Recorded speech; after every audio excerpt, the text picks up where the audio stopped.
जी अस्सलाम वालेकुम। KF5 lecture number 2 start करें। अच्छा, जो हज़रात पहले दिन आए हैं वो परेशान होने की ज़रूरत नहीं। दुनिया में भी तो पहले दिन आए थे तो परेशान नहीं थे आप तो कोई मसला नहीं। क्या परेशानी थी? टेंशन फ्री होता है ना बच्चा, तो उसे तो वैसे ही टेंशन नहीं होती। तो बस एक छोटी सी बात समझ लें, अब हम जो आज बातें करेंगे ना उनका कल वाली बातों से लिंक नहीं होगा, इसलिए एक छोटी सी बात समझ लें जो हमने कल के लिए पढ़ी थी, ताकि आज आप हंसी खुशी पढ़ें जाके। फिर मेरी कोशिश होगी यूट्यूब के ऊपर ये कल वाला लेक्चर अपलोड करवा दूं और कोशिश हो तो आज वाला भी करवा दूं ताकि आप उसे कवर अप कर लें। लेकिन अभी हमारी जो बातें हैं कुछ खास पिछले से लिंक नहीं है। अच्छा, ये नोट्स हाथ खड़े कर दें जिनके पास नहीं अवेलेबल। अच्छा, एक हमने डेफिनेशन पढ़ी थी जो मैंने पढ़ानी है, वो थी जी इनटेंजिबल एसेट की। बस ये देख लें, कल हमने इनटेंजिबल्स शुरू किया था। टेंजिबल्स होते हैं लैंड, बिल्डिंग, प्लांट, मशीनरी, जो आपने इंट्रो FR1 में पढ़ा हुआ है। इनटेंजिबल्स ऐसी चीजें होती हैं जिनमें तीन चीजें पाई जाएं। नंबर 1, आइडेंटिफिएबल हो, नॉन मॉनिटरी हो और इनकी फिजिकल एग्जिस्टेंस ना हो। अब इन तीनों चीजों को अलग अलग देखते हैं।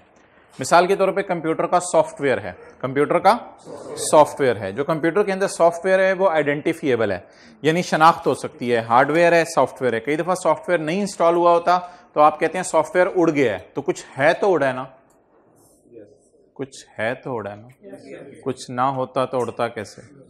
तो इसका मतलब है आइडेंटिफाई हो सकता है, सॉफ्टवेयर क्या हो सकता है? अच्छा, एक बार याद रखिएगा, ये जो कंप्यूटर सॉफ्टवेयर है ये मनी नहीं है, पैसे नहीं है, इसलिए कंप्यूटर सॉफ्टवेयर को कहा जाता है नॉन मनी। मॉनेटरी लफ्ज IAS 21 में पढ़ेंगे, नॉन मनी फिलहाल समझ लें। क्या मैं कह सकता हूं computer software is not a money, ये पैसे नहीं है, तो इसलिए कंप्यूटर सॉफ्टवेयर को नॉन मनी कहा जाता है। बहरहाल ये IAS 21 में डिटेल से डिस्कस होगा। Third, obviously without physical substance. माना के कंप्यूटर हार्डवेयर में से सॉफ्टवेयर उड़ जाए, वो बात अलग है, लेकिन क्या आप उसको टच कर सकते हैं? उड़ते हुए को टच नहीं कर सकते। तो सॉफ्टवेयर में तीन बातें पाई जाती हैं। नंबर 1, आइडेंटिफाई हो सके। नंबर 2, नॉन मनी हो, पैसे नहीं है ये। और नंबर 3, फिजिकल सब्सटेंस नहीं है। ये तीन बातें होगी। आज एक एग्जांपल जो कल की क्लास में नहीं दी थी। मिसाल के तौर पे एक साहब हैं, वो कहते हैं कि मेरे पास फिशिंग राइट है। मच्छियां, सुनिए, मच्छी, फिश निकालने का राइट है। इधर ही अपनी जगह पे बैठा करो वरना क्लास इम्बैलेंस ही हो जाती है। इधर बैठे थे कल। फिशिंग राइट है, क्या है मेरे पास? Fishing right. फिशिंग राइट है, मछलियां निकालने का हक। अब ये गवर्नमेंट ऑफ पाकिस्तान के पास गया और इसने कहा कि मुझे कराची के साहिल के ऊपर जाके 5 साल तक मछलियां निकालने का राइट दे दो। अब लाइसेंस जो इसको मिल गया, तो ये लाइसेंस एक कागज का टुकड़ा होगा या टुकड़ा होगा? टुकड़ा होगा, कागज का एक टुकड़ा होगा। इसका नाम क्या होगा? लाइसेंस। लाइसेंस इसका नाम होगा। ये जो कागज का टुकड़ा है ये फिशिंग लाइसेंस है। फर्ज करें असलहे का लाइसेंस आपने सुना होगा, लिया हो, असलहे का लाइसेंस आपने सुना होगा, तो फिशिंग लाइसेंस भी इसी तरह होता है। तो ये जो फिशिंग लाइसेंस है, ये जब बंदा हुकूमत से जाके बाय करेगा, फर्ज करें ये 5 मिलियन का बनता है, ये 5 मिलियन का इसको हुकूमत से मिला और हुकूमत ने कहा 5 साल तक यू कैन कट बड़ी बड़ी मछलियां। अब बड़ी बड़ी मछलियां 5 साल तक यहां से निकाल सकते हैं, छोटी आ गई बोनस। अब मुझे आप ये बताएं, ये जो फिशिंग लाइसेंस है ये टेंजेबल है, इनटेंजेबल है? टेंजेबल है, इनटेंजेबल है? I am touching this licence in front of 100 people. It has physical substance. Fishing licence, fishing licence, it has physical substance. मोहतरम, कागज के टुकड़े से फिशिंग लाइसेंस टेंजेबल नहीं बन जाता। कागज के टुकड़े में जो पीछे छुपा हुआ इजाजतनामा है वो एसेट है, वो इनटेंजेबल ही है। जैसे अगर सॉफ्टवेयर CD में डाल जाए तो ये नहीं कह देंगे कि ये CD जो है वो हार्डवेयर है तो पूरा सॉफ्टवेयर भी हार्डवेयर है। तो इसलिए ये जो कागज का टुकड़ा वगैरह फिशिंग लाइसेंस में आपको मिलेगा ना, इसमें आपने ये नहीं कहना कि इट हैज अ फिजिकल हकीकत, तो इसलिए ये इंटेंजेबल नहीं है। No no, it is intangible. तो फिशिंग लाइसेंस एक और मिसाल दे दी। कल कौन सी मिसाल दी थी? सॉफ्टवेयर। आज कौन सी मिसाल दी? Fishing licence. तो फिशिंग लाइसेंस पे भी ये तीनों टेस्ट लगा लें। फिशिंग लाइसेंस क्या है? आइडेंटिफाई हो सकता है, इजाजतनामा, उर्दू में इजाजतनामा। इंपोर्ट लाइसेंस भी होते हैं, आप सुने होंगे, इंपोर्ट करने की इजाजत ले रहे हैं हुकूमत से। एक्सपोर्ट कोटाज, एक्सपोर्ट करने की इजाजत, ये सारी चीजें इंटेंजेबल हैं। जिसकी जो मनी नहीं है और इसकी फिजिकल हकीकत नहीं है। ये तीन बातें किस में पाई जाएंगी बोले? जिसमें ये तीन बातें पाई जाएंगी उसे क्या कहा जाएगा? लेकिन इससे पहले जरूरी है कि उसका क्या होना जरूरी है? एसेट। एसेट की डेफिनेशन वही है जो आपने इंट्रो FR1 में पढ़ी हुई है। एसेट एक ऐसी रिसोर्स है जो ऑर्गेनाइजेशन क्या कर रही है? Control as a result of और जिससे फ्यूचर में क्या आने हैं? बेनिफिट्स आने हैं। जैसे लैंड है, बिल्डिंग है, मशीनरी है, एसी लगे हुए हैं, ये भी एसेट्स हैं, सॉफ्टवेयर भी एसेट्स हैं। ये इनमें सारी बातें पाई जा रही हैं। ये आप कंट्रोल भी कर रहे हैं पास्ट इवेंट की वजह से। पास्ट इवेंट होते हैं इनको जाके बाजार से आपने खरीदा है, और जिनमें से क्या आने हैं? Future economic benefit. अच्छा,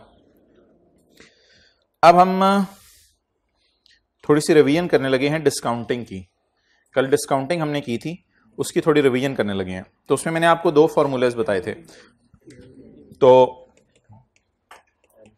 उन फॉर्मूलाज को रिवाइज कर लेते हैं। एक था एनओटी का फॉर्मूला, वो फॉर्मूला था 1 minus 1 plus i raised to power minus n divided by i. ये फॉर्मूला जो है, मुझे बताएं आप हजरात, ये जो हजरात आज पहले दिन आए, मैंने कहा बिल्कुल परेशान ना हो। अच्छा, ये फॉर्मूला आप मुझे बताएं कि ये फॉर्मूला कब यूज होता है? मैंने इसमें जो बातें लिखवाई थी वो बता दें। मोर देन वन अमाउंट, जो मैंने फिक्रा लिखवाया था, सारे जरा चुप कर जाए, आप लिखवाओ जो फिक्रा था। More than one amount and they are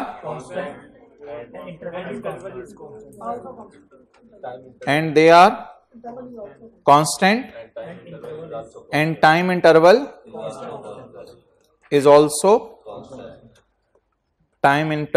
is also constant। अच्छा, तो ये बात नोट कर लें जो हजरात कल नहीं आए थे।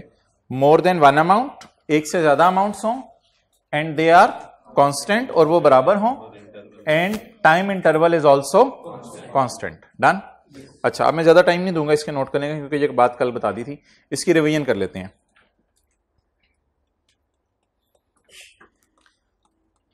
आई will receive 600 for 4 years in arrears। I will receive 600 for 4 years in arrears। मैं 4 साल तक 600 रुपए रिसीव करूंगा इन एरियर।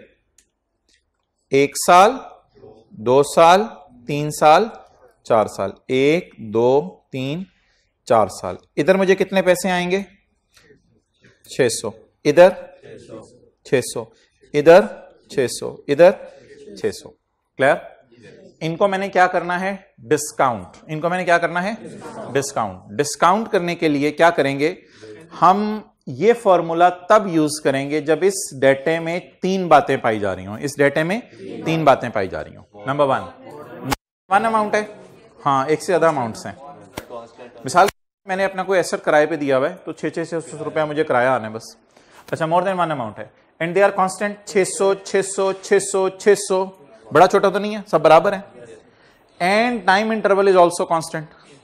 12 महीने के बाद, फिर 12 महीने के बाद, फिर 12 महीने के बाद, फिर 12 महीने के बाद। तो टाइम दरम्यान में क्या है? जब ये 3 बातें किसी अमाउंट्स में पाई जा रही हों, तो ऐसी सूरत में जो हम डिस्काउंट करेंगे वो कौन सा फॉर्मूला करेंगे? एनओटी। अच्छा, मुझे ये बताएं कि इन फिगर्स को जब बुलाएंगे इधर, तो इसे फ्यूचर वैल्यू निकालना कहते हैं या प्रेजेंट वैल्यू निकालना? इस 600 को बुलाएंगे 600 600 600 600, इसको तो काफी ऊंची आवाज मारनी पड़ेगी, और चारों के चारों किधर आ जाएंगे? लाइन हाजिर होकर इधर आ जाएंगे। कैलकुलेटर पकड़े बगैर बताएं 600 ज़रब 4 कितना होता है? 600 ज़रब 4 2400। मुझे सोच के बताएं, जब इसका जवाब यहां आएगा 2400 आएगा, 2400 से ज्यादा आएगा, 2400 से कम आएगा? 2400 क्यों नहीं आएगा? प्रेजेंट वैल्यू निकालनी है। 2400 से ज्यादा क्यों नहीं आएगा? क्योंकि डिस्काउंट कर लेना है। डिस्काउंट का मतलब होता है कम करेंगे, और हमेशा सवाब 2400 से, जब भी फिगर डिस्काउंट होगी तो डिस्काउंट का मतलब ही ये है कि वो कम हो जाएगी। आप बता दें ये फॉर्मूला क्या मैं यूज कर सकता हूं?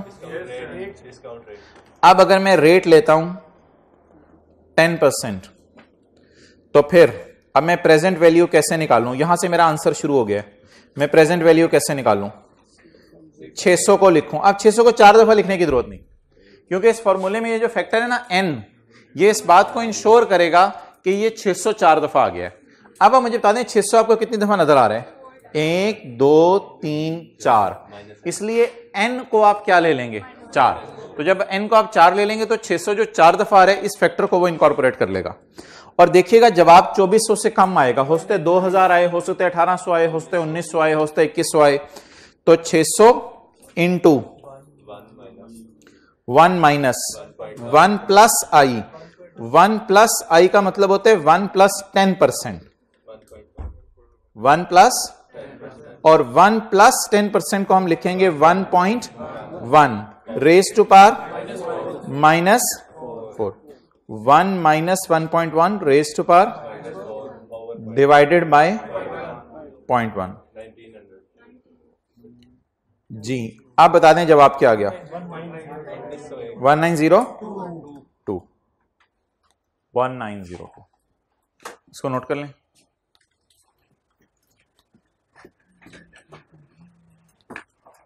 थोड़ा सा इधर हो जाओ आप भाई, इधर आ जाओ आगे, अगली जगह। ठीक है, नजर आ रहा है?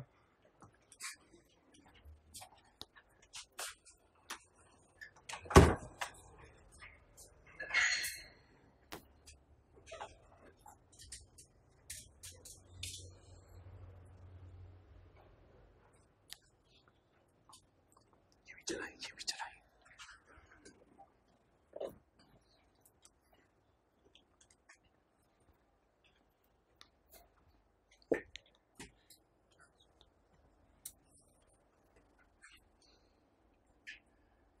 मैं नोट कर लिया आपने? ओके जी, नेक्स्ट एग्जांपल।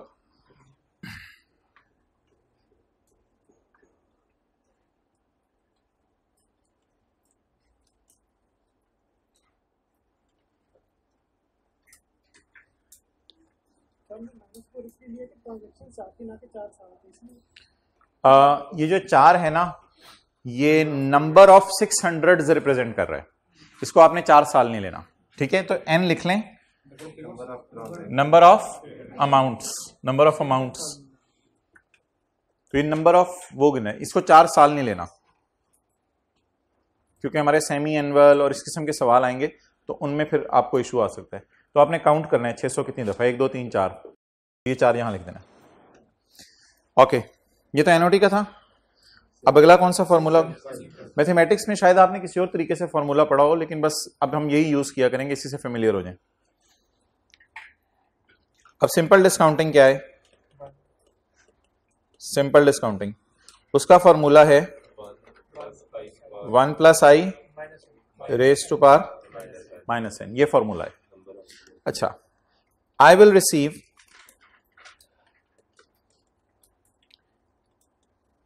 पीछे क्या सवाल था? I will receive 600 each. पिछले सवाल को सही कर लें। I will receive 600 each for 4 years in arrears. पिछले सवाल को सही कर लें, बेहतर कर लें English. I will receive 600 each for 4 years in arrears. Arrears का मतलब क्या था पिछले सवाल में? बाद में या साल के शुरू में? साल के एंड पे।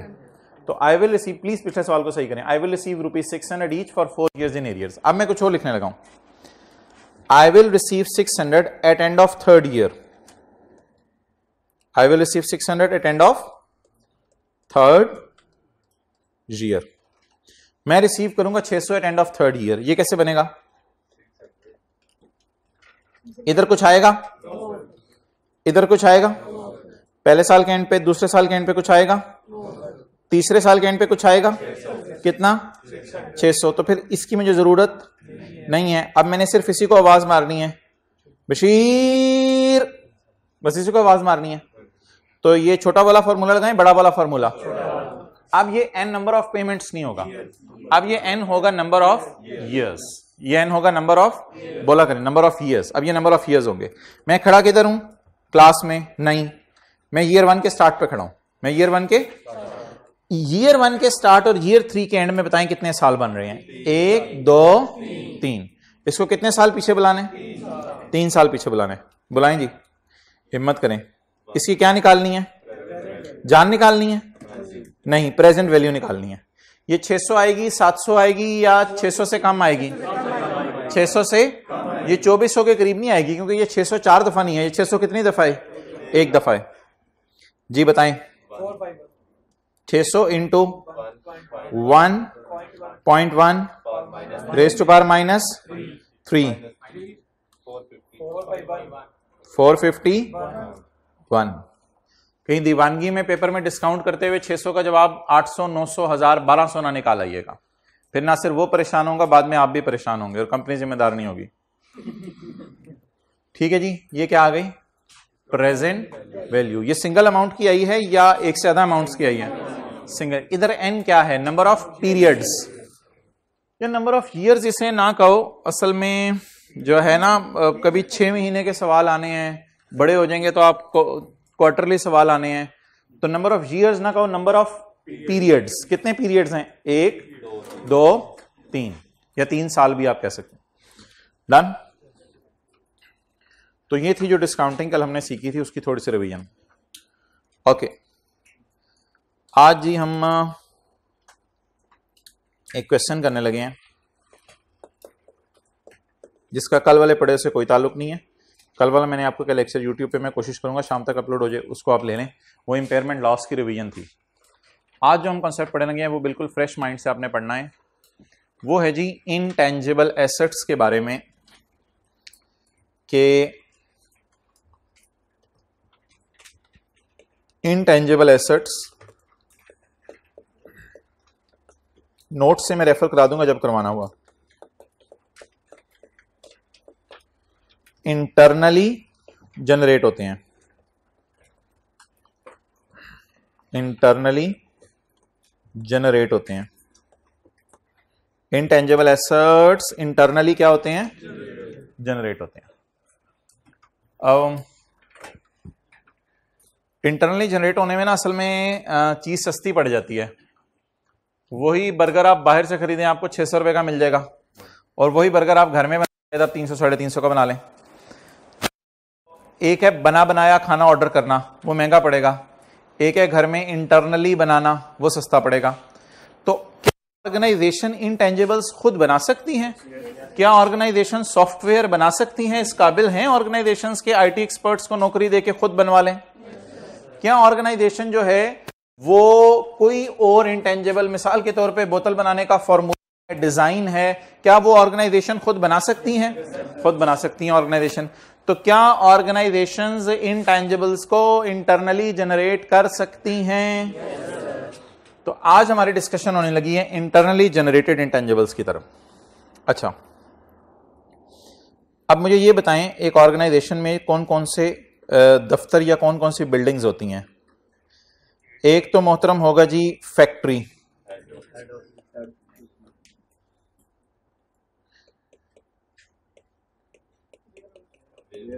चलो ठीक है, वेयर हाउस एक हो जाएगा, उसको भी छोड़ें। एक हो जाएगा शोरूम या सेल्स ऑफिस, सेल्स ऑफिस। इन डिपार्टमेंट्स में से कहां पर हम बोतल बनाने का फॉर्मूला पेप्सी वाले बना रहे होंगे, या पेप्सी वालों की लेज प्रोडक्ट नहीं थी किसी जमाने तक, शायद आपको बताओ, फिर उन्होंने लेज लॉन्च की, तो लेज की जो रेसिपी है वो एक इंटेंजिबल है। लेज की जो रेसिपी है वो एक फॉर्मूला है या इंटेंजिबल है। उस रेसिपी को इन्होंने कहां बनाया होगा? अपनी फैक्ट्री में बनाया होगा, हेड ऑफिस में बनाया होगा, या सेल्स ऑफिस में? अब आपको जहन के अंदर मोहतरम लाना पड़ेगा एक और डिपार्टमेंट जो ऑर्गेनाइजेशन के अंदर होता है, वो होता है research and development department. Research and, जहां पर department, research and development department, जहां पे वो लंबे लंबे सफेद कलर के चोगे की तरह के कपड़े पहना के जो है वो लोगों को, साइंसदानों को भेज दिया जाता है या एक्सपर्ट्स को भेज दिया जाता है कि मोहतरम आप जाएं और आप जाके यहां पे रिसर्च एंड डेवलपमेंट करें। अच्छा, बता दें रिसर्च एंड डेवलपमेंट, रिसर्च क्या कामयाब होती है हमेशा या नाकामी की तरफ भी जा सकती है? नाकामी की तरफ भी जा सकती है। तो आज हम दरवाजा खोल के यहां से इसके अंदर जाने लगे हैं। किस डिपार्टमेंट के अंदर? Research and development department. और रिसर्च एंड डेवलपमेंट डिपार्टमेंट के अंदर होने वाले खर्चों को देखने लगे हैं। अच्छा, मुझे बताएं रिसर्च एंड डेवलपमेंट डिपार्टमेंट के अंदर होने वाले खर्चों के ऊपर हमारी डिस्कशन क्या होगी, हमारी बहस क्या होगी? एक ऑर्गेनाइजेशन में आप एंटर हुए, आपने पेप्सी वालों को कहा कि पेप्सी वालों ऐसा करते हैं, आप लोग बोतल भी बना रहे हो, आप लोग लेज भी बना रहे हो, तो आप लोग ऐसा करो जैम भी बनाना शुरू कर दो। अब जो है वो शक्कर का जैम आपने लॉन्च करना है, चीनी का जैम आपने अलग लॉन्च करना है, शहद का जैम आपने अलग लॉन्च करना है, बिल्कुल क्रिएटिव आइडियाज लेके आप चले गए। तो नमक वाला आपने जैम भी लॉन्च करना है। ये सारे आइडियाज आप लेके चले गए रिसर्च एंड डेवलपमेंट डिपार्टमेंट के अंदर। तो क्या रिसर्च एंड डेवलपमेंट के अंदर, डिपार्टमेंट के अंदर आप जो इंटरनली जनरेट करने लगे इंटेंजिबल, क्या ये थोड़े दिनों में हो जाएगा या अरसा लगेगा? महीनों लग सकते हैं या साल लग सकते हैं? कोरोना की वैक्सीन एक दिन में तैयार हो सकती है इंटरनली जनरेट, महीनों लग गए, साल लग गए बनाते हुए, अभी भी तजर्बा हो रहा है इंसानों पे। अच्छा, दाएं बाएं वाले को देख रहे हैं, देख तेरे पे हुआ हुआ लगता है। अच्छा, तो रिसर्च एंड डेवलपमेंट फौरन होती है या चलती रहती है? उसके बाद प्रोजेक्ट कामयाब होता है या फेल भी हो जाता है? फेल भी हो जाता है, कुछ अल्लाह को प्यारे भी हो जाते हैं। तो इसलिए प्रोजेक्ट जरूरी है कि कामयाब हो या नाकामी की तरफ भी जा सकता है। आप बता दें इस प्रोजेक्ट के अंदर होने वाले खर्चे अगर आप मेरी तरफ देखो तो, आपसे आगे वाले भाई, अगर आप मेरी तरफ देखो तो इस प्रोजेक्ट के अंदर होने वाले खर्चों के ऊपर आपके ख्याल से हमारी डिस्कशन क्या होगी? कॉस्ट, आगे बोलें कॉस्ट के बाद मसला ये होगा कि इनको जो सैलरीज वगैरह दी जा रही हैं और ये जो लैब के अंदर मटेरियल वगैरह यूज कर रहे हैं और ये जो सर्विसेज अपनी दे रहे हैं साइंसदान आके, इनको जो पेमेंट्स हो रही हैं वो रिसर्च फेज की हैं या डेवलपमेंट फेज की? बोलें क्या मसला आएगा? इनको जो पेमेंट्स की जा रही हैं वो देखना पड़ेगा कि वो रिसर्च फेज की हैं या, अच्छा, चीज बनती भी कब महसूस होगी? जब रिसर्च फेज चल रही होगी या जब डेवलपमेंट फेज चल रही होगी? जब डेवलपमेंट फेज चल रही होगी। तो हमारी डिस्कशन क्या होगी कि इन खर्चों को हमने मतलब कौन से फेज में एक्सपेंस में डालना है या कैपिटलाइज करना है। हमारी डिस्कशन ये होगी कि इन खर्चों को हमने एक्सपेंस में डालना है या कैपिटलाइज करना है। अच्छा, कोई इंट्रो FR1 टाइप चीज पड़ी हुई है? अच्छा, हमने किया प्लांट बाय नहीं आए, प्लांट बाय, हमने किया प्लांट बाय।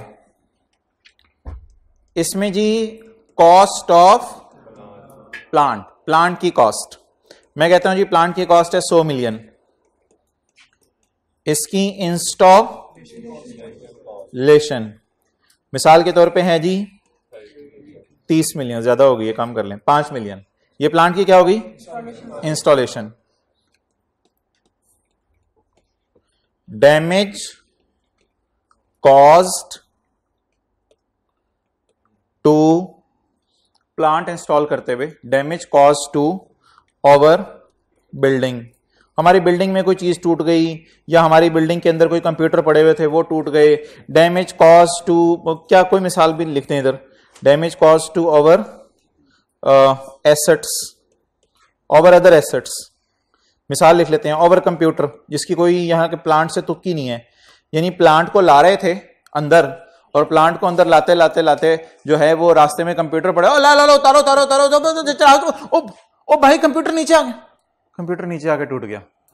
तो damage cost to our computer, plant को इंस्टॉल करते हुए देखा ही नहीं कंप्यूटर नीचे आ गया, कंप्यूटर बोल भी नहीं सका, तो देखा प्लांट इतना बड़ा कंप्यूटर नीचे आ गया। तो अब ये भी कोई कंप्यूटर मिसाल के तौर पे 7 का था, वो नीचे आ गया। आप बता दें इन खर्चों में से किनको आप कैपिटलाइज करेंगे, किनको एक्सपेंस आउट करेंगे? तो ये जो एक कॉन्सेप्ट आपने पढ़ा हुआ है, अगर मैं इसके आंसर की तरफ मूव करूं, अजीब क्लास हो रही है, रिक्वायरमेंट बता नहीं रहे, आंसर की तरफ जा रहे हैं। अच्छा, अगर मैं आंसर की तरफ मूव करूं तो how I will answer you, इसमें प्लांट की कॉस्ट कितनी होगी for the purpose of depreciation? Depreciate किसको करेंगे? तो 105 को मैं कर दूंगा कैपिटलाइज, लाइज आपकी तरफ से, कैपिटा मेरी तरफ से, इसको क्या कर दूंगा मैं? कैपिटलाइज। और ये मेरी बैलेंस शीट में चला जाएगा, पार्क हो जाएगा जाके बैलेंस शीट में। Clear?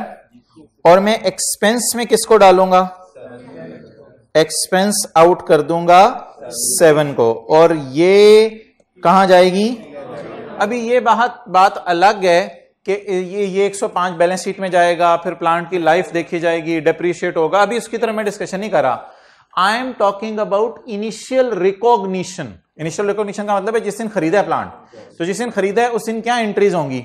Plant debit 105, cash credit 105 और एक्सपेंस डेबिट कंप्यूटर क्रेडिट या जो भी आपने करनी है, इस 7 रुपए को आपने प्लांट की कॉस्ट में ऐड, इनको एबनॉर्मल लॉसेस या एबनॉर्मल वेस्टेजेस कहते हैं, जिनको एसेट की कॉस्ट में ऐड। तो जहां प्रॉपर्टी प्लांट एंड इक्विपमेंट का चैप्टर पड़ा हुआ है, तो उसमें भी आपने सीखा था किन कॉस्ट को कैपिटलाइज किया जाता है और किन कॉस्ट को एक्सपेंस में डाला जाता है। तो जिन कॉस्ट को एसेट की कॉस्ट में डाला जाए और डेप्रिशिएट किया जाए उनको कहते हैं कैपिटलाइज्ड। इनको प्रोटोकॉल देना है, प्रोटोकॉल देके आपने इनको कहां ले जाना है, बैलेंस शीट में ले जाना है। और जिनको बैलेंस शीट में लेके जाने के काबिल नहीं है, यानी 7 रुपए को आप देखेंगे और 7 रुपए बैलेंस शीट में जा रहा होगा, आप 7 रुपए को देख के कहेंगे ट्राई करो दोबारा, करके कहां चला जाएगा ये, प्रॉफिट एंड लॉस के अंदर। क्लियर हो गया? तो मेरे ख्याल से ये मिसाल नोट करने की जरूरत नहीं है, सिर्फ एक कॉन्सेप्ट देना था कि कैपिटलाइजेशन में और P&L में खर्चे डालने में जमीन आसमान का फर्क है। इनको बैलेंस शीट में डाला जाएगा और इनको प्रॉफिट एंड लॉस में। Okay, so we are here in research and development. अब रिसर्च और डेवलपमेंट जब ऑर्गेनाइजेशन के अंदर हो रही होगी, तो हो सकता है जनवरी फरवरी मार्च का महीना हमारी क्या चले, रिसर्च। अप्रैल मई जून जुलाई हमारी क्या चले, डेवलपमेंट चले। क्लियर? तो अब इनको कैसे ट्रीट करना है, इनको कैसे ट्रीट करना है,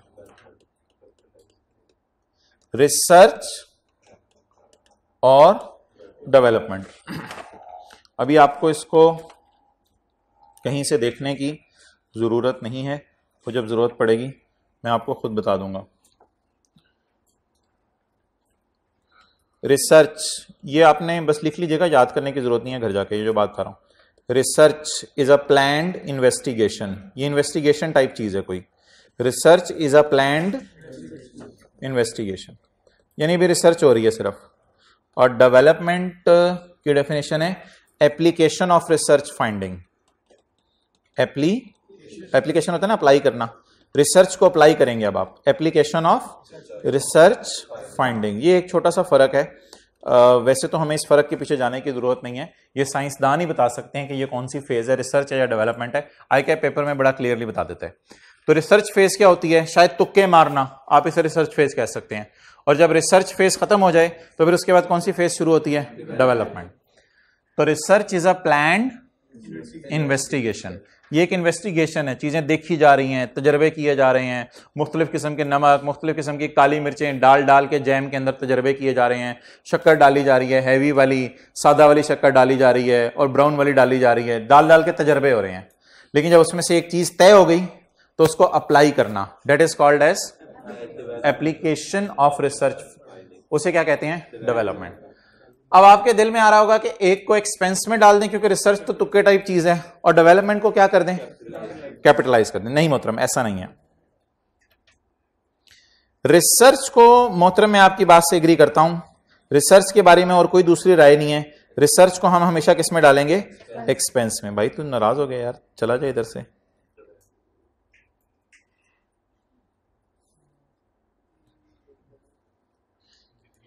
अच्छा नहीं जा रहा, चलो कोई और तजर्बा करते हैं। आप नीचे आएंगे, आप भी नहीं नीचे आ रहे, पूरा ही नीचे आ गया। अच्छा, Alt F4 बंद हो गया। अब वहीं से खुले जी, बिल्कुल।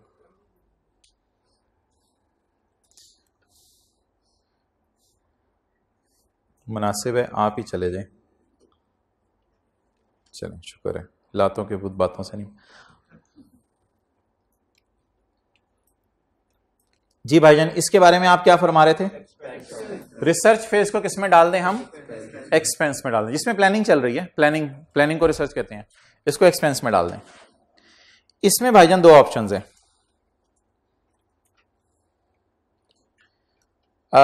बुरी वाली डेवलपमेंट, बुरी वाली डेवलपमेंट, कौन सी वाली डेवलपमेंट, बुरी वाली, और अच्छी वाली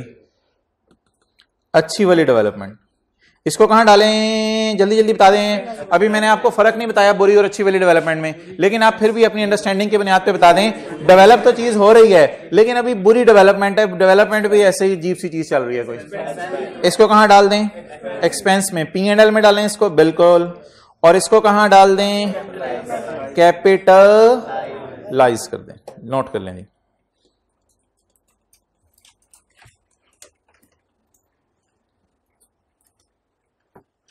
बी क्विक।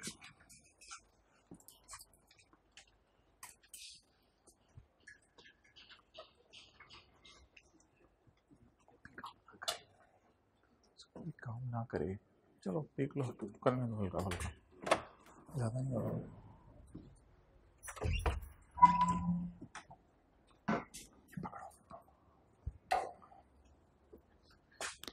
लिखो भाई, अच्छी वाली बुरी वाली लिख लिया ना, कर साथ साथ लिख रहे हो।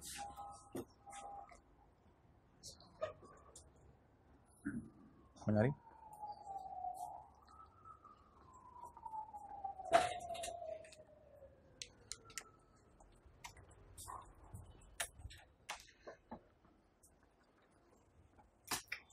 ओके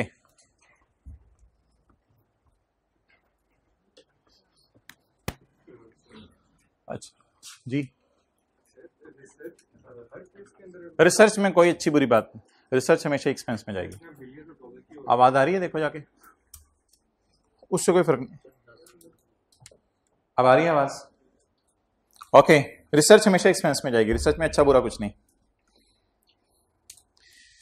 चलें जी, सवाल निकालें। वो जो जहां कल हमने एक सवाल किया था, पेज 49 पे आ जाएं। जिनके पास किताब है लेक्चर नोट्स के नाम से, जब किताब आ गई होगी, अभी तो आई नहीं, लेकिन ऑनलाइन जिन्होंने लेट लेक्चर ज्वाइन किए हैं, किताब में लेक्चर नोट्स के नाम से एक चैप्टर होगा। बहरहाल फिलहाल जो नोट्स अपलोडेड हैं पोर्टल पर, उसमें पेज 49 आखिरी पेज। नोट्स दे दो भाई इस रो में, हाथ खड़ा रखें जहां नोट्स नहीं है। और 1 जनवरी 10, अभी हमारी डिस्कशन अपनी जगह है, बुरी वाली डेवलपमेंट क्या है, अच्छी वाली डेवलपमेंट क्या है, लेकिन आपने फिलहाल आइडेंटिफाई करना है डेटा में से। On 1 January 2010 an entity started a research on a project. ये जो की इंफॉर्मेशन है ना, मेन इंफॉर्मेशन, ये मुझे जरा बताते रहें। बताएं इस दिन क्या हुआ है? Research start. अच्छा मुझे एक चीज बताएं, जब रिसर्च भी हो जाएगी और डेवलपमेंट भी हो जाएगी, तो उसके बाद वो जो रिसर्च एंड डेवलपमेंट डिपार्टमेंट में फर्ज करें कोई हमारा स्टाफ है, अगर परमानेंट बेस पे नहीं हमने उसे रखा हुआ, तो उसे सिर्फ इस प्रोजेक्ट के लिए लाए थे, तो उस स्टाफ को क्या कहा जाएगा?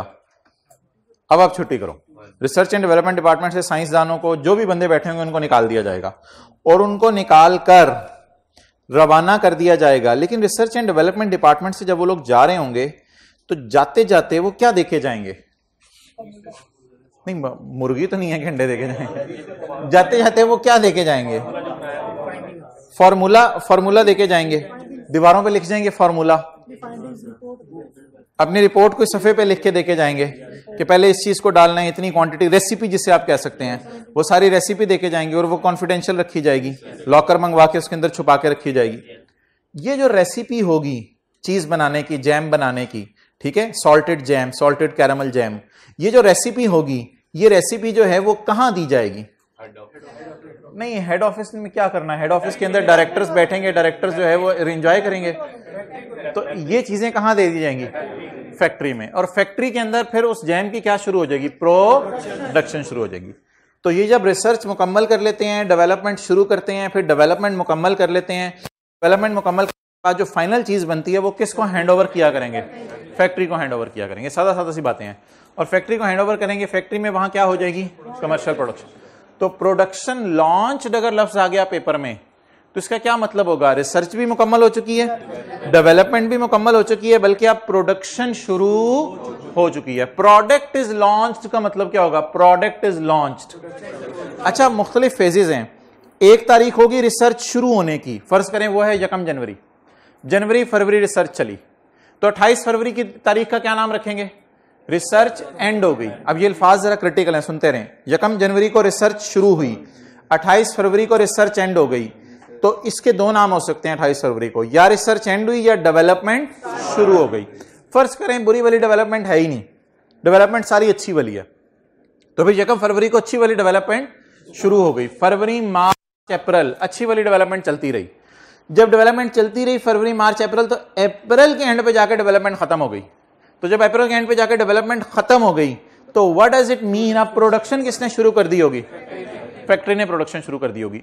और जो इनटेंजिबल इन्होंने दिया है कितने अरसे में बनाया है? जनवरी फरवरी मार्च अप्रैल, जनवरी फरवरी मार्च अप्रैल में बना के इन्होंने इनटेंजिबल इनको हैंड ओवर कर दिया 4 महीने में बना के। जब फैक्ट्री के पास ये इंटेंजिबल आ जाएगा तो क्या ये इन प्रोग्रेस टाइप को इंटेंजिबल होगा या ये प्रॉपर फिनिश टाइप इंटेंजिबल होगा? और ये जो इंटेंजिबल होगा इसके बनाने पे कोई ना कोई खर्चा आया होगा। तो ये फैक्ट्री के पास जब इंटेंजिबल आएगा तो ये इंटेंजिबल हमारी कहां नजर आने लग जाएगा? बैलेंस शीट में। इस बैलेंस शीट में जो इंटेंजिबल नजर आ रहा होगा उसमें क्या क्या चीजें होंगी? उसमें जनवरी की तनख्वाह नहीं होगी, फरवरी की तनख्वाह नहीं होगी, बल्कि मार्च और अप्रैल में जो तनख्वाह और जो मटेरियल उन्होंने इस्तेमाल किए उन दोनों को जमा करके, फर्ज करें 10-10 लाख रुपया उनको हमने जनवरी और फरवरी में दिया और 10-10 लाख मार्च और अप्रैल में दिया। जनवरी फरवरी में जो 10-10 लाख दिया वो 20 लाख P&L में चला जाएगा, और जो मार्च अप्रैल के अंदर 10-10 लाख दिया वो 20 लाख कैपिटलाइज हो जाएगा। कैपिटलाइज होके इंटेंजिबल के तौर पे कहां नजर आने लग जाएगा? बैलेंस शीट में। जब तक वो डेवलपमेंट मुकम्मल नहीं हो जाएगी तब तक हम उसको अमोर्टाइज नहीं कर सकेंगे। अमोर्टाइजेशन कब से चार्ज होना शुरू होगी? डेप्रिसिएशन का दूसरा नाम है अमोर्टाइजेशन। उधर नाम क्या लेते थे? लैंड को नहीं, building plant and machinery computer को क्या करते थे? डेप्रिशिएट। और इधर इंटेंजिबल को क्या करेंगे? क्योंकि इंटेंजिबल की भी लाइफ होगी, एक वक्त के बाद हो सकते हैं हमें अपने फॉर्मूलाज बदलने पड़े। आने वाले दिनों में पढ़ेंगे ऐसे भी इंटेंजिबल्स होते हैं जिनकी लाइफ नहीं होती, लेकिन आमतौर पर इंटेंजिबल्स की लाइफ होती है। अच्छा, तो अमोर्टाइज कब से करना शुरू करेंगे? जब डेवलपमेंट शुरू होगी या जब मुकम्मल होगी? अच्छा, ये बिल्डिंग आपके सामने मिसाल के तौर पे बन रही है, ईंट बजरी सीमेंट लगता जा रहा है, बनती जा रही है। जितना अरसा ईंट बजरी सीमेंट लग रहा है उतना अरसा डेप्रिशिएट किया जाता है या नहीं किया जाता? क्योंकि वो तो वर्क इन प्रोग्रेस है। जब वो वर्क इन प्रोग्रेस मुकम्मल होके फाइनल बिल्डिंग आ जाती है जिसमें लोग शिफ्ट हो जाते हैं, तो उसके बाद इसकी क्या शुरू होती है? डेप्रिसिएशन शुरू होती है। तो बिल्कुल डेवलपमेंट उसी तरह है। इंटेंजिबल की डेवलपमेंट आपको आंखों से इस तरह वाज़े नजर नहीं आ रही होती, लेकिन अगर घर आप बनवा रहे हैं फर्स्ट फ्लोर सेकंड फ्लोर, वो तो आंखों से वाज़े नजर आ रहा होगा। इंटेंजिबल में साइंसदान काम करते जा रहे हैं, सफे पे लिखते जा रहे हैं, काम करते जा रहे हैं, सफे पे लिखते जा रहे हैं। एक दिन जब वो सफा पकड़ के फैक्ट्री को हैंड ओवर करेंगे, उस दिन से फैक्ट्री इसको वर्क इन प्रोग्रेस वाला इंटेंजिबल कहेगी या मुकम्मल इंटेंजिबल? और इंटेंजिबल को अगर मेरा दिसंबर ईयर एंड है तो मैंने 10 अप्रैल और मार्च और अप्रैल की कितनी तनख्वाह थी उनकी? 10 20 लाख को कैपिटलाइज किया हुआ है। 20 लाख की कॉस्ट को पकड़ के जब मैं अमोर्टाइज करूंगा तो उसको इस साल 9 महीने पे अमोर्टाइज करूंगा या 8 महीने पे? 8 महीने पे, क्योंकि जनवरी फरवरी मार्च अप्रैल 4 गुजर गए, बकाया कितने रह गए? 8। तो 8 महीने पे उसको अमोर्टाइज किया जाएगा। तो अमोर्टाइजेशन कब शुरू होगी? जब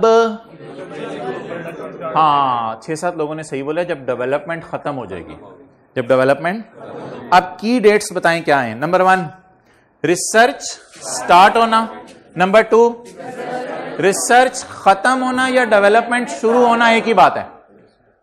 और अगली डेट डेवलपमेंट एंड होना, और डेवलपमेंट एंड होना या प्रोडक्शन शुरू होना, दोनों का एक ही मतलब है। वापस आ जाएं जिथे दी। Question 8, on 1 January 2010 an entity started research on a project to build a formula, एक फॉर्मूला बनाने के लिए। On 1 January 11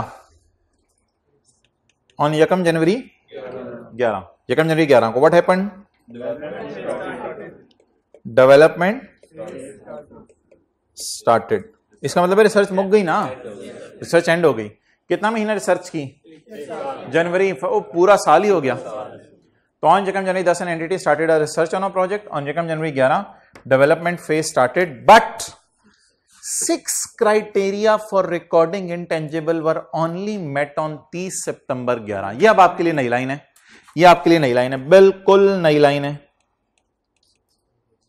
But 6 criteria for recording intangible were only met on 30 September 11।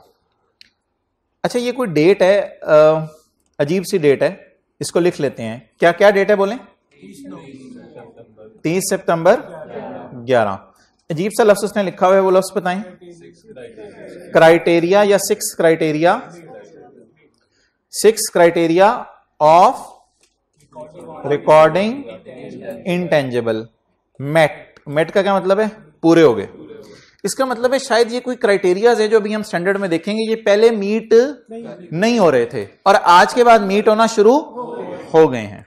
अच्छा, मुझे लग रहा है कि आपको शायद समझ आ रहा हो ये हो क्या रहा है, ये किस तरफ जा रहा है। ये शायद बुरी भली डेवलपमेंट चल रही थी पहले और अब किसकी तरफ जाने लगे? अच्छी वाली डेवलपमेंट। अब बुरी वाली और अच्छी वाली डेवलपमेंट क्या है, इस पे हमने बात करनी है कि बुरी वाली डेवलपमेंट वो होती है जो 6 क्राइटेरिया पूरी ना करे। सर कौन से 6 क्राइटेरिया? हमने तो पढ़े नहीं, मुझे पता नहीं पढ़े, लेकिन मैं आपको थोड़ी देर बाद पढ़ा दूंगा। बुरी वाली डेवलपमेंट क्या होती है? बोले बोले जो 6 क्राइटेरिया पूरे ना करे। कौन से 6 क्राइटेरिया? पता नहीं कौन से, पता नहीं कौन से। और अच्छी वाली डेवलपमेंट क्या होती है? जो 6 क्राइटेरिया पूरी करते। इसका मतलब है 6 क्राइटेरिया कोई क्राइटेरिया है जो पूरे 30 सितंबर तक नहीं हो रहे थे और 30 सितंबर के बाद पूरे होने शुरू हो गए। एक और की डेट आ रही है सवाल में, वो ढूंढे।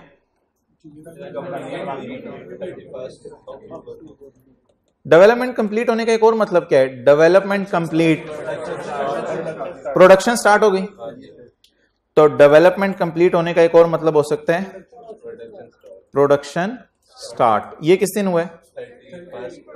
31 अक्टूबर। अक्टूबर को क्या लिखते हैं? 10, 31 10 11। तो अब आप मुझे बता दें ये कितने महीने हैं? 12 महीने। 12 महीने, 12 महीने क्या चलती रही है? इसको कहां डालेंगे? एक्सपेंस में। जनवरी फरवरी मार्च अप्रैल मई जून जुलाई अगस्त सितंबर, कितने महीने हैं? 9 महीने डेवलपमेंट चलती रही, लेकिन क्राइटेरिया 9वें महीने पूरा हुआ तो पहले नहीं पूरा हुआ था। एक लाइन उसने लिख दी ना, पूरा हुआ कोई क्राइटेरिया था, पता नहीं अभी हम पढ़ेंगे इंशाल्लाह। कोई क्राइटेरिया था जो पूरा नहीं हुआ था, इस दिन पूरा हुआ। इसका मतलब है इस 9 महीने वो क्राइटेरिया पूरा नहीं हुआ।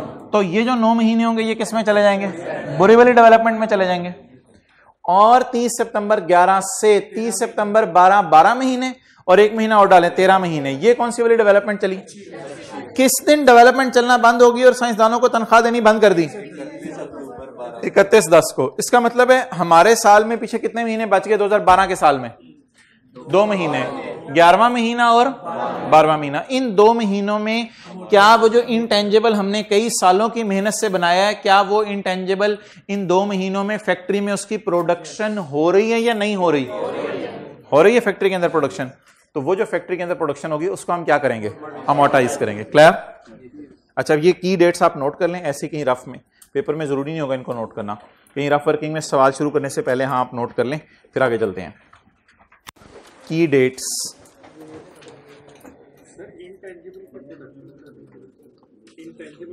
इंटेंजिबल की प्रोडक्शन नहीं होती असल में। इंटेंजिबल से जो फॉर्मूला बनता है ना, उस फॉर्मूले या रेसिपी को सामने रख के डिशेस बनना शुरू होती हैं, जैम के डब्बे बनना शुरू होंगे। जब वो प्रोडक्शन डिपार्टमेंट को दे देंगे ना 31/10/12 को, तो प्रोडक्शन डिपार्टमेंट उससे जैम की शीशियां बनाना शुरू कर देगा। तो इंटेंजिबल से बनने वाली प्रोडक्ट बननी शुरू हो जाएगी। इंटेंजिबल तो वो एक सफा होगा जिस पे रेसिपी या फॉर्मूला लिखा होगा। हाँ वो हम देखेंगे।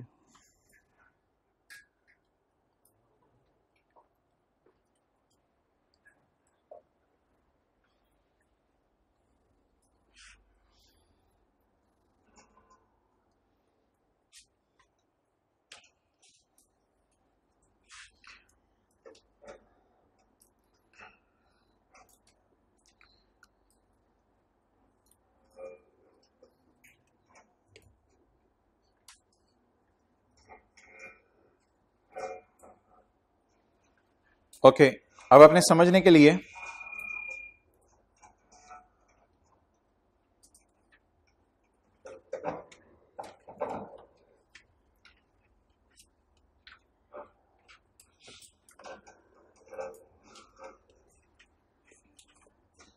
जी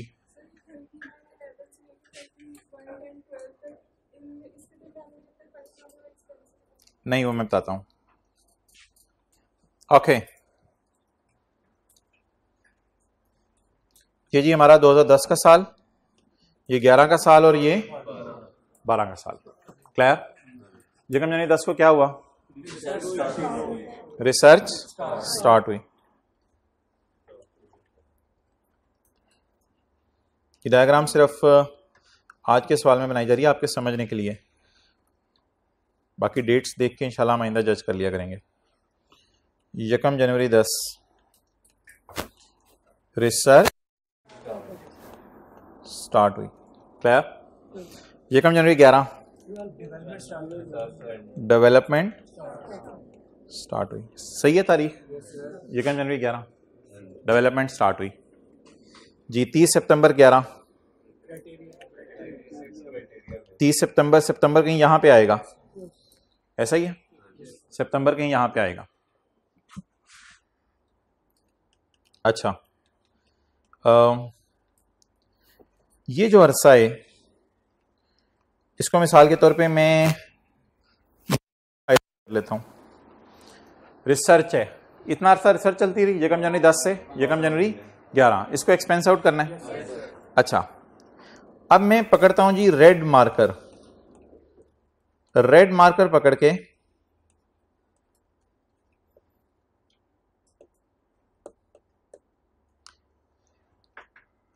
ये बुरी वाली डेवलपमेंट है। शुरू तो हो गई है, यकम जनवरी 11 को डेवलपमेंट शुरू तो हो गई है, लेकिन 30 सितंबर 11 को कोई क्राइटेरिया होते हैं, वो क्राइटेरिया मीट हुए हैं। क्राइटेरिया जिन्होंने साथ सुना नहीं था, ये लफ्ज था recording. Criteria of recording intangible met, intangible को रिकॉर्ड करने का क्राइटेरिया पूरा हो गया। इसका मतलब है शायद इससे पहले इंटेंजेबल को रिकॉर्ड करने का क्राइटेरिया पूरा नहीं हो रहा था, आज के बाद इंटेंजेबल इस काबिल हुआ है कि उसे रिकॉर्ड करें। असल में बुरी वाली डेवलपमेंट में ना कई दफा ऐसा होता है, बुरी वाली डेवलपमेंट सुन ले क्या होती है। उन 6 में से ना मैं आपको एक क्राइटेरिया बता देता हूं ताकि आपको जरा कॉन्सेप्ट समझ में आ जाए। रिसर्च कर ली, रिसर्च करने के बाद पता चल गया जी इतनी क्वांटिटी चीनी की डालनी है, इतनी क्वांटिटी फलां की डालनी है, इतनी क्वांटिटी फलां की डालनी है। डेवलपमेंट शुरू हो गई। जब डेवलपमेंट शुरू हुई था ना, डेवलपमेंट के दौरान साइंसदानों से आपने पूछा भाई क्या प्रोग्राम है, उन्होंने कहा सर कर तो रहे हैं काम, लेकिन ये पहली दफा डेवलप कर रहे हैं, हमें तो अभी तक डाउट ही है। आपके कहने पे डेवलप तो कर रहे हैं हम, लेकिन पता नहीं ये डेवलपमेंट भी किस रुख पे जाती है। डेवलपमेंट अल्लाह का शुक्र है शुरू हो गई है, लेकिन पता कोई नहीं डेवलपमेंट का बनना क्या है। तो अगर साइंसदान ही डाउट में डाल दें हमें, तो उन 6 में से एक क्राइटेरिया आपको पढ़ाऊंगा। साइंसदानों का प्रोजेक्ट के ऊपर यकीन है कि यकीन है भी या नहीं कि प्रोजेक्ट को, तो साइंसदान अभी डाउट में है। लेकिन 30 सितंबर 11 को अल्लाह का शुक्र है इतनी डेवलपमेंट हो चुकी थी कि यहां पहुंच के साइंसदानों ने कहा जी अब आप टेंशन बिल्कुल ना लें, इंशाल्लाह डेवलपमेंट सही रुख पे चढ़ गई है, अब इंशाल्लाह हम सही रास्ते की तरफ जा रहे हैं। डन। तो 30 सितंबर 11 को कोई 6 क्राइटेरिया थे, वो क्या हो गए? पूरे हो गए। इसके बाद भी काम चलता रहेगा प्रोजेक्ट पे, और प्रोजेक्ट ये तो नहीं देखता कि हमारा जी एंड क्या है, प्रोजेक्ट तो अपने तरीके से चलता रहता है। अब काम कब तक चलता रहा? 31 अक्टूबर 12 तक काम चलता रहा। इसमें मेरे ख्याल से हमारा साल भी आ गया। इसको मैं ग्रीन सिग्नल देने लगा हूं, इसको मैं ग्रीन सिग्नल देने लगा हूं क्योंकि मैंने इसको कैपिटलाइज करना है।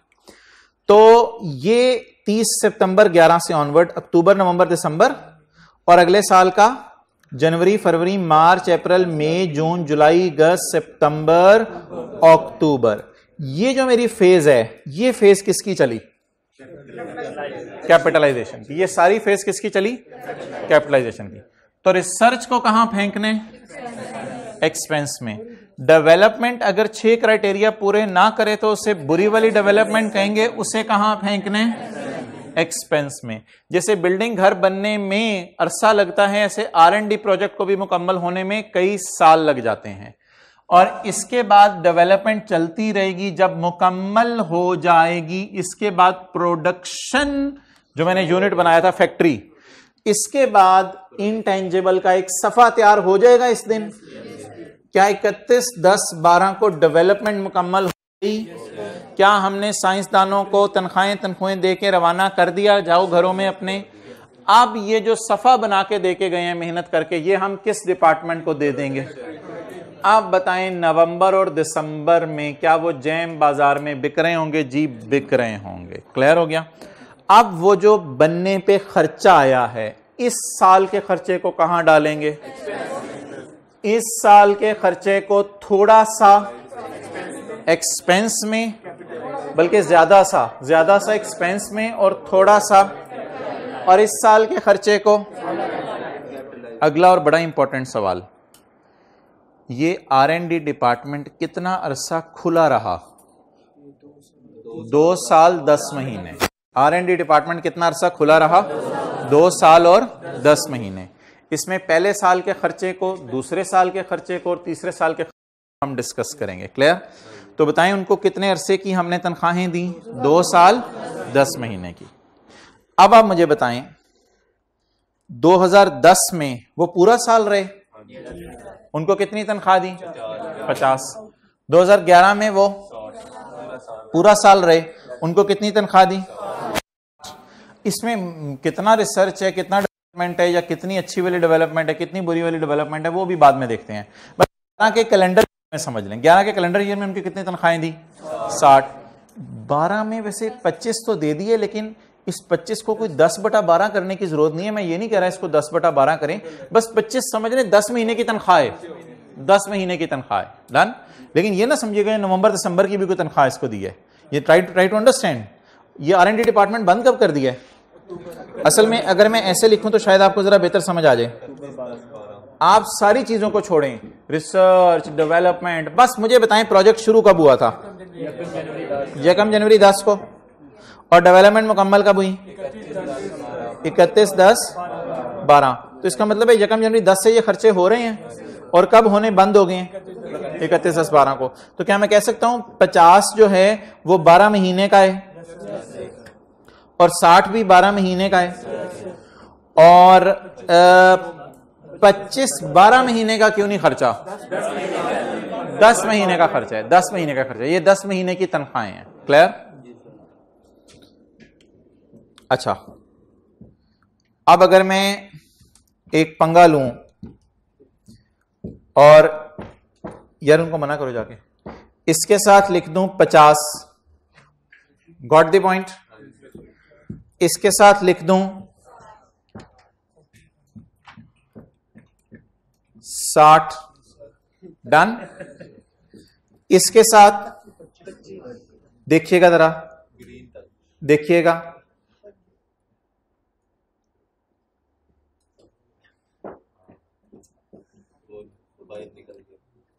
कहां से बाहर निकला?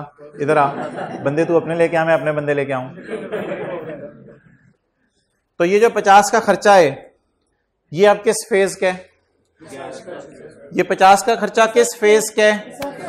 ये 12 महीने की रिसर्च का है। इसको कहां डालना है? हाँ, एक्सपेंस में। और जो 60 का खर्चा है, इसको तोड़ो तोड़ो, यानी तोड़ो तोड़ो।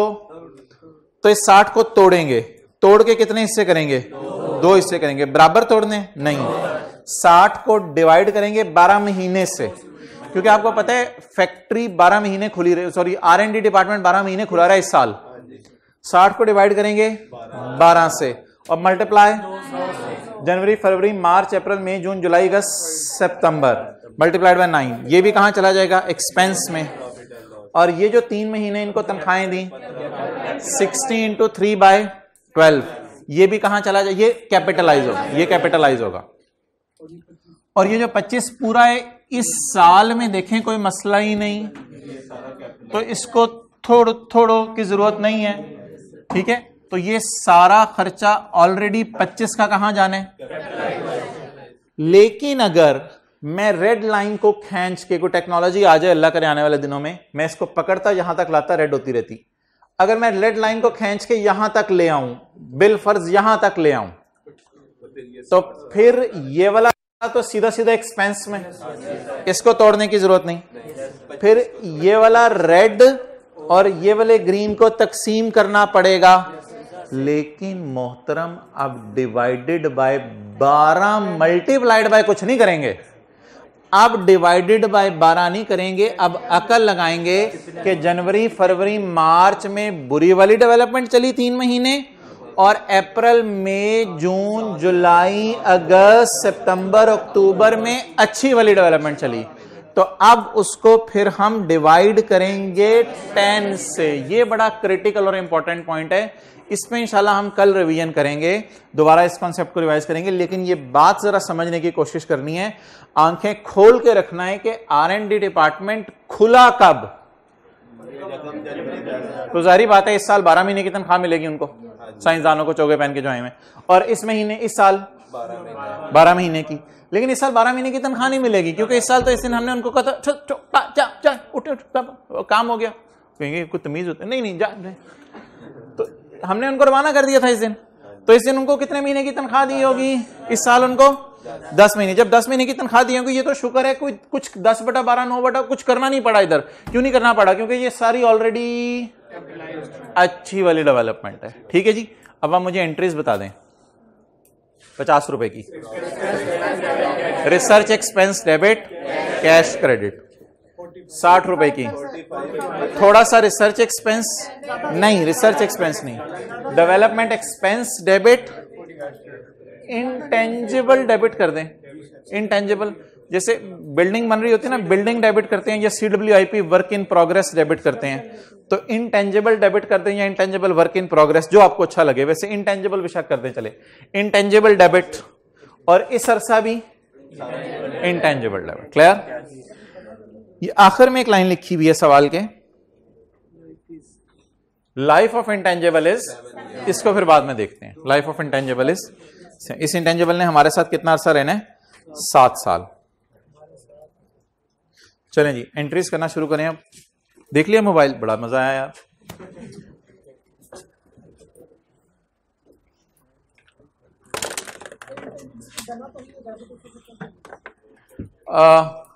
भाई पूछ रहे हैं इंटेंजिबल अभी बना तो नहीं, डेबिट उसे क्यों करें? तो intangible work in progress debit करना शुरू कर दें, कोई नहीं, दोनों चीजें चलती हैं।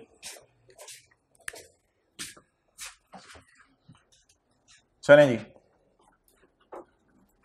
कौन सा साल? 2010।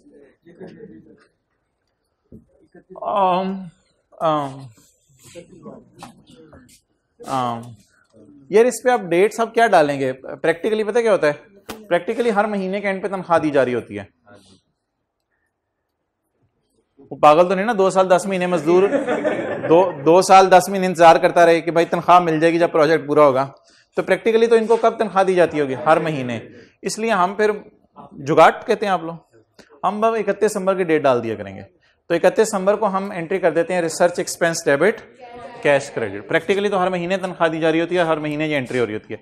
जैसे डेप्रिसिएशन की एंट्री भी साल में 12 दफा होती है। बड़ी ऑर्गेनाइजेशन में आप चले जाएं, डेप्रिसिएशन की एंट्री साल में 12 दफा होती है, हर महीने के एंड पे, ताकि वो लोग चेक करते रहे कितनी डेप्रिसिएशन आ रही है। लेकिन हम प्रैक्टिकली ऐसा काम नहीं करते, हम आसानी के लिए डेप्रिसिएशन के साथ डेट कौन सी डाल देते हैं? 31 दिसंबर की। तो बस 31 दिसंबर की डेट डाल के आप एंट्री कर दें, या डेट ना भी डालें, छोड़ें पर। भी 2010 के साल में एंट्री रिसर्च एक्सपेंस डेबिट।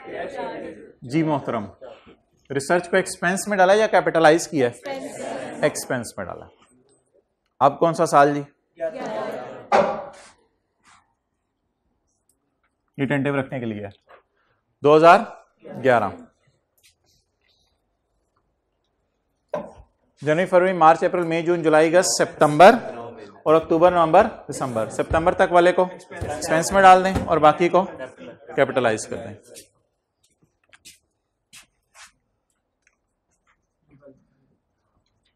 बस डेवलपमेंट का लॉस लिखें, जो मर्जी लॉस लिखें, बस ज़हन में होना चाहिए इस पे P&L में डालना है, एक्सपेंस में डालना है। डेवलपमेंट एक्सपेंस डेबिट और इंटेंजिबल डेबिट, या वर्क इन प्रोग्रेस भी आगे लिख सकते हैं, मैं नहीं लिख रहा फिलहाल। इंटेंजिबल डेबिट, इंटेंजिबल बनना शुरू हो गया, और कैश क्रेडिट। अच्छा जी, क्या इस महीने, क्या इस साल पूरा साल R&D डिपार्टमेंट खुला रहा होगा? विजुलाइज करें, दूसरा साल पूरा साल खुला रहा होगा। पूरे साल की तनख्वाह 60 हो गया जी, 60। और अब 60 को पकड़ें, और जनवरी, फरवरी, मार्च, अप्रैल, मई, जून, जुलाई, अगस्त, सितंबर, इसको कहां डालना है जी? एक्सपेंस में। और इंटेंजिबल में कितने अरसे को डालना है आपने? अक्टूबर, सिर्फ समझने के लिए मैं लिख रहा हूं ये, अक्टूबर, नवंबर और दिसंबर। कैश कितना गया? ये 60 का कैश, क्या ये R&D डिपार्टमेंट पूरा साल खुला रहा? दूसरे साल तो पूरा साल खुला रहा ना, तो इसलिए डिवाइडेड बाय दूसरे साल, तो डिवाइडेड बाय 12 करेंगे। पूरा साल खुला रहा तो डिवाइडेड बाय 12 और मल्टीप्लाइड बाय 9। तो 60 divided by 12 multiplied by 60 divided by 12 multiplied by 3। Clear? तो इसलिए 15 को हम डाल देंगे बैलेंस शीट में। लेकिन यार अभी 15 को बैलेंस शीट में डाल के ना अमोर्टाइज नहीं कर सकते। अमोर्टाइज क्यों नहीं कर सकते? अभी तो वर्क इन, अभी तो सबस चल रहा, लेट इट चल। ओके, अब ये 25 है 10 महीने का, लेकिन हमें टेंशन लेने की जरूरत नहीं, इसमें सबस ही है सारा, तो सबस परचम फारक करें, साथ ही इधर ले आए, यानी कि एसेट में डाल दें। सबस परचम फारक करें, मुंह से निकल गया, पता नहीं कोई और इधर मतलब ना ले ले। अच्छा 2012 बोलें जी, इनटेंजिबल डेबिट। शुक्र है हम रिसर्च फेज से भी निकल चुके हैं, शुक्र है बूढ़ी वाली डेवलपमेंट से भी निकल चुके हैं, अब तो हम जन्नतों में हैं। अब तो ये इंटेंजिबल वाली फिगर है, इसको हमने कहाँ लेके जाना है? बैलेंस शीट में लेके जाना है। तो इन टांगेबल डेबिट, कैश क्रेडिट, 10 महीने की सारी तनख्वाहें 25 वाली बैलेंस शीट के मुंह पे इस तरह शो कर दें जैसे 7 वाले के मुंह पे एन। जी कितना? 25। डन जी। इंटेंजिबल डेप्रिशिएट क्यों नहीं कर सकते? मोहतरम आप घर बनवा रहे हो, आपका कमरा बन गया, अभी पेंट नहीं हुआ, कुछ भी नहीं हुआ, किचन में टूटियां लग गई हैं, तो आप उसे कैसे डेप्रिशिएट कर सकते हो? अभी अवेलेबल फॉर यूज नहीं है। तो जब तक चीज अवेलेबल फॉर यूज ना हो, भाई को रेडी फॉर यूज चढ़ा हुआ है बार बार, तो रेडी फॉर यूज ना हो या अवेलेबल फॉर यूज ना हो, तब तक आप उसको डेप्रिशिएट नहीं कर सकते। तो आपके लिए मैं ये कहूंगा कि सबज लाइन जब तक चल रही है तब तक पंगे नहीं लेने, ना छेड़ मलंगा नू, ठीक है? तो जब तक सबज लाइन चल रही है तब तक आपने पंगे नहीं लेने। ओके। और जिस दिन R&D डिपार्टमेंट वाले डेवलपमेंट मुकम्मल करके हैंड ओवर कर जाएंगे प्रोडक्शन डिपार्टमेंट को, तो उस दिन से हम अमोर्टाइज करना शुरू कर देंगे। तो okay, please select a colour for amortisation so that these colours be in our mind forever. Purple no, pink, आसान सा कोई कलर देखते हैं।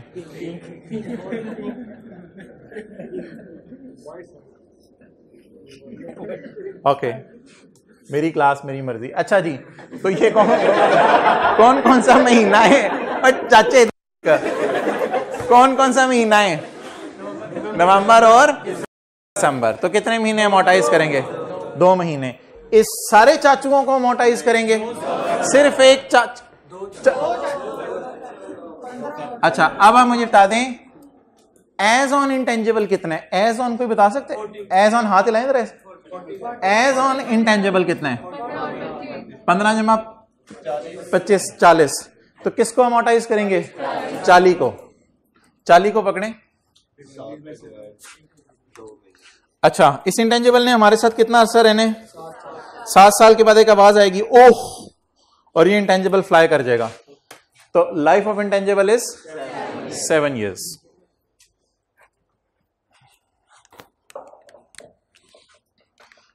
इधर से ना एक चीज निकलेगी,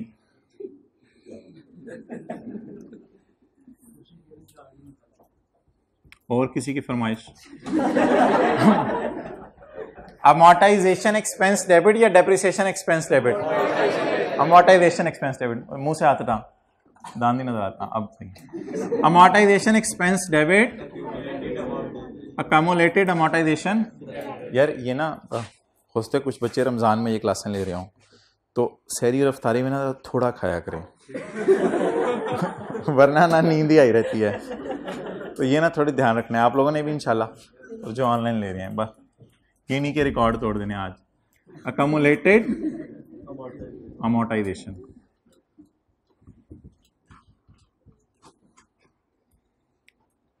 अच्छा जी, कॉस्ट बताएं कितनी है? 15 इज इक्वल टू 40।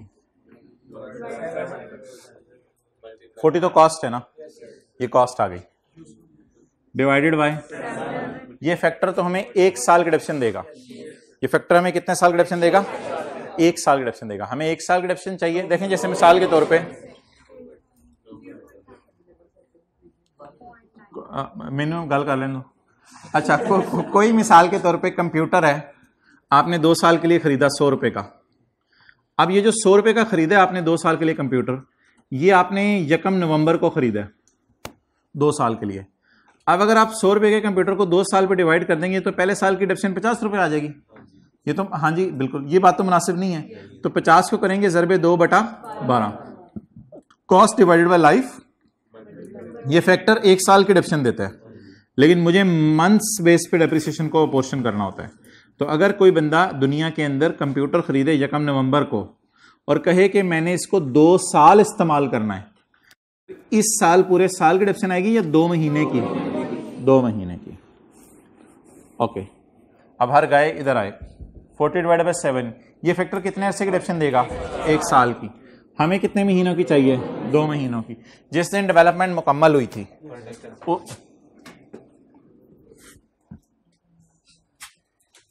इन 2 महीनों की, नवंबर दिसंबर को, इनटू 2/12 बोलें तो 0.95। इसको राउंड करते हुए क्या किया जाएगा? देखें 0.93 है, तो इसको अगर राउंड किया जाएगा तो ये क्या बनेगा? ये 3 नहीं है, ये 3E है, ये गिर जाएगा बेचारा, ये 9 की वहशत को बर्दाश्त नहीं कर सकेगा। ये 0.91 है, इसको अगर राउंड किया जाए तो ये 1 ही है, ये नीचे गिर जाएगा। लेकिन अगर ये 0.97 है तो ये 7 है, ये 7 ही नहीं है, ये बड़ा सा 7 है। तो ये इसको कुरी मारेगा, ये कहेगा ठीक है। तो याद है असूल, ये याद कराने पड़ेंगे, याद है? तो 0.95 को ऑलमोस्ट इक्वल हो जाता है किसके? 1 के। बड़ी बात बताई, 1 अमोर्टाइजेशन डेबिट, अकोमोडेटेड अमोर्टाइजेशन। तो हमने शायद 7 साल जाम बनाना है, जैम बनाना है हमने 7 साल। तो 7 साल में से 2 साल हमने जैम कर दिया पूरी मार्केट में, तो उतना हमने अमोर्टाइज कर दिया। ये पूरा 50 और 45 ये भी क्यों नहीं आ रहा इसकी कॉस्ट में? सिर्फ 40 की कॉस्ट आ रही है, क्योंकि वो एक्सपेंस आउट हो गई है। उधर ही रखो यार। कैपिटल वर्क इन प्रोग्रेस से भी एंट्रीज हो सकती हैं, तो मैं देखता हूं, अगर करवानी है मैं करवा देता हूं। फिलहाल मुझे जरा बैलेंस शीट एक्सट्रैक्ट्स बना लेने दें, उसमें फिर एक ट्रांसफर एंट्री करनी पड़ेगी।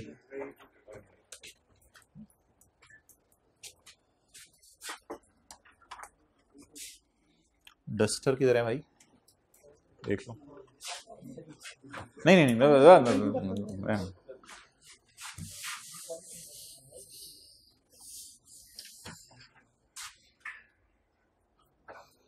ओके। वो सवाल ही क्या जिसमें P&L और बैलेंस शीट ना हो? साथ वाले को मुस्कुरा के देखे कहीं। अच्छा जी, P&L और बैलेंस शीट। साल बता दें। 10, 11, 10, 11, 12। 10 में क्या डालें? अच्छा याद रखिएगा, balance sheet as on type चीज होती है, profit and loss for the year type चीज होती है। तो रिसर्च एक्सपेंस कितना? 50। पहले मुझे P&L पूरा करवा दें। P&L में जाएगा ना 50, और ये डेवलपमेंट एक्सपेंस भी कितना? 45। डन।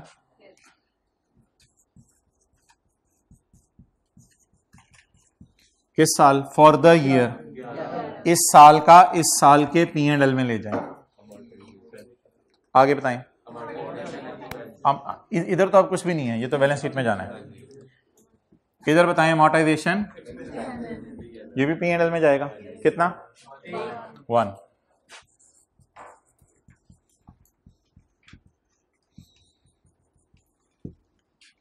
चलें नोट कर लें। इस साल तो रिसर्च नहीं चली ना,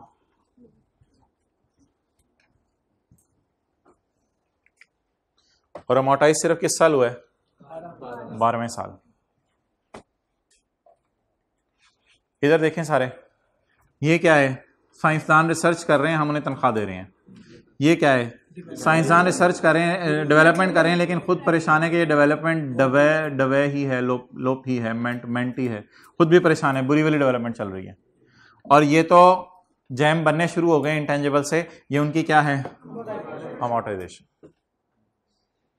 next will move towards balance sheet. जी, बैलेंस शीट में यार बेहतर है, एक ऑप्शन तो मेरे पास ये है, लेकिन मैं इस ऑप्शन को पसंद नहीं करूंगा। एक ऑप्शन है ये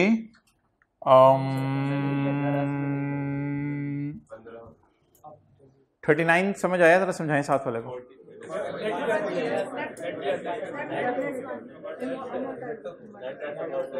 ऐसा ही है, ठीक है। लेकिन अगर इसको आपने तफसील से जो है वो लिखना है तो बेहतर होगा कि पहले साल ना इसको बैलेंस शीट में जरूर वर्क इन प्रोग्रेस के तौर पे शो कर दें। बैलेंस शीट में जरा बेहतर होगा। बैलेंस शीट में इंटेंजिबल का नाम मुनासिब नहीं होगा, बैलेंस शीट में वर्क इन प्रोग्रेस, यानी जिस वक्त यूजर के हाथों में 11 की बैलेंस शीट जाए ना, तो उसको इल्हाम तो नहीं होना कि 12 में क्या होना है। तो जब वो 11 की बैलेंस शीट देखे तो उसे बता दें कि भाईजान ये इंटेंजिबल है जिस पे काम हो रहा है। ये 11 की बैलेंस शीट हम इसको इस दिन भेजेंगे ना, 31/12/11 को, तो इस वक्त ग्रीन मार्कर इन प्रोग्रेस है या मुकम्मल हो चुका है। तो बेहतर है बैलेंस शीट बनाते हुए थोड़ी अकल इस्तेमाल कर लें और इसको इंटेंजिबल को क्या शो कर दें? As a work in progress. Clear? और अगले साल तो इसको वर्क इन प्रोग्रेस के तौर पे शो करने की जरूरत नहीं है। अच्छा, अगले साल 2012 में brought down plus additions minus amortisation, ऐसा ही है। ब्रॉड डाउन कितने? 15, एडिशंस 25 की, ये कितना हो गया? 40। तो 40 वाले में से कितना डेप्रिशिएट हो गया? 1, तो -1, तो ये क्या आ जाएगा? 39। तो अब इंटेंजिबल के साथ वर्क इन प्रोग्रेस में वर्क हटा दें या लिखा रहने दें? नहीं, ये जो अगले साल में है इधर लिखा रहने दें, इस साल हटा दें, क्योंकि अब ये प्रॉपर इंटेंजिबल।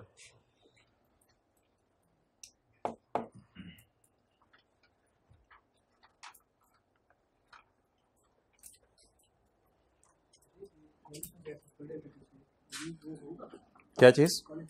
जी, वो यूज होगा कॉन्सेप्ट।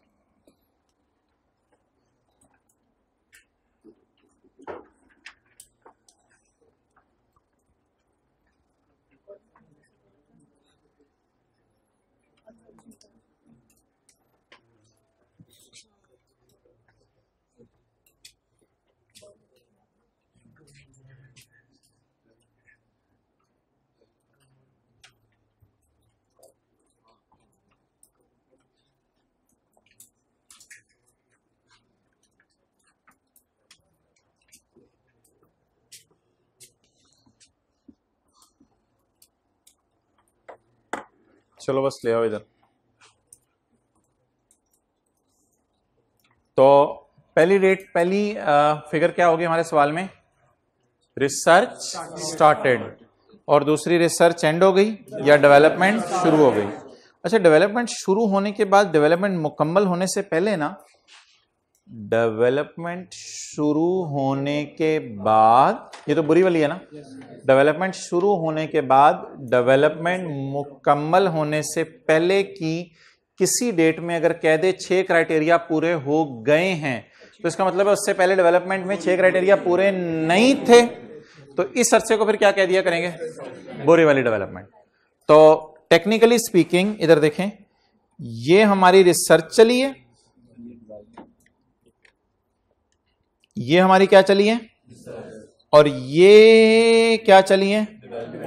डेवलपमेंट, ये डेवलपमेंट चलिए, लेकिन डेवलपमेंट को तोड़ के हमने बुरी वाली डेवलपमेंट और अच्छी वाली डेवलपमेंट में शिफ्ट कर दिया। 6 क्राइटेरिया स्टैंडर्ड के अंदर है, वो इंशाल्लाह कल हम देखेंगे। ओके, अब आप आ जाएं क्वेश्चन नंबर 3।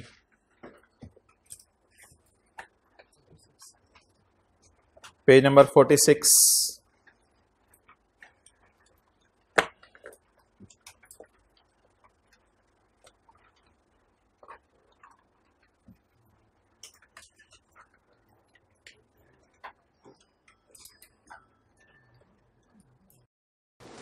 ये जो मैंने मिटाया है इसको आपने मिटाना नहीं है, लेकिन इसके अलावा वाला सारी लाइन पढ़ लें और सारा डेटा समझ लें, और रिक्वायरमेंट भी पढ़ लीजिएगा।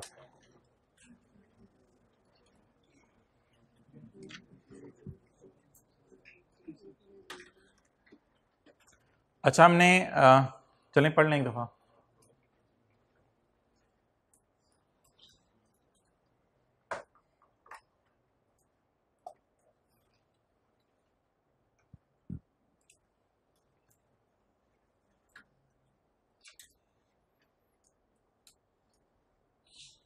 मैंने माना अलग से नहीं बता रहा रिसर्च कब खत्म हुई, डेवलपमेंट कब शुरू हुई, लेकिन कुछ ना कुछ ऐसी इंडिकेशन है कि आप पकड़ लेंगे कौन सा खर्चे में जाना है, कौन सा एसेट में जाना है। ऐसी कोई ना कोई इंडिकेशन है सवाल में। इतना क्लियर सवाल नहीं है ये जितना पिछला ज्यादा क्लियर सवाल था, लेकिन डेटा बड़ा आसान है। अच्छा जी, सवाल ने जो बिस्मिल्लाह की है वही बड़े अजीब तरीके से किया है। 1 जनवरी 1, अजीब सी इंग्लिश लिखी हुई है, R&D स्टार्टेड, ऐसे ही लिखा हुआ है ना। हालांकि हम तो एक्सपेक्ट कर रहे थे रिसर्च हुआ करेगी, खत्म हुआ करेगी, डेवलपमेंट शुरू हुआ करेगी, लेकिन एक अजीब सी लाइन लिखी हुई है। क्या लिखी है इसने? R&D started. किस दिन जी? 1 जनवरी 2001 को। अच्छा, हमने लाइंस कौन सी यूज की थी? रिसर्च के लिए येलो मार्कर, और बुरी वाली डेवलपमेंट के लिए रेड, अच्छी वाली डेवलपमेंट के लिए ग्रीन, और जब मुकम्मल हो जाए तो स्काई ब्लू।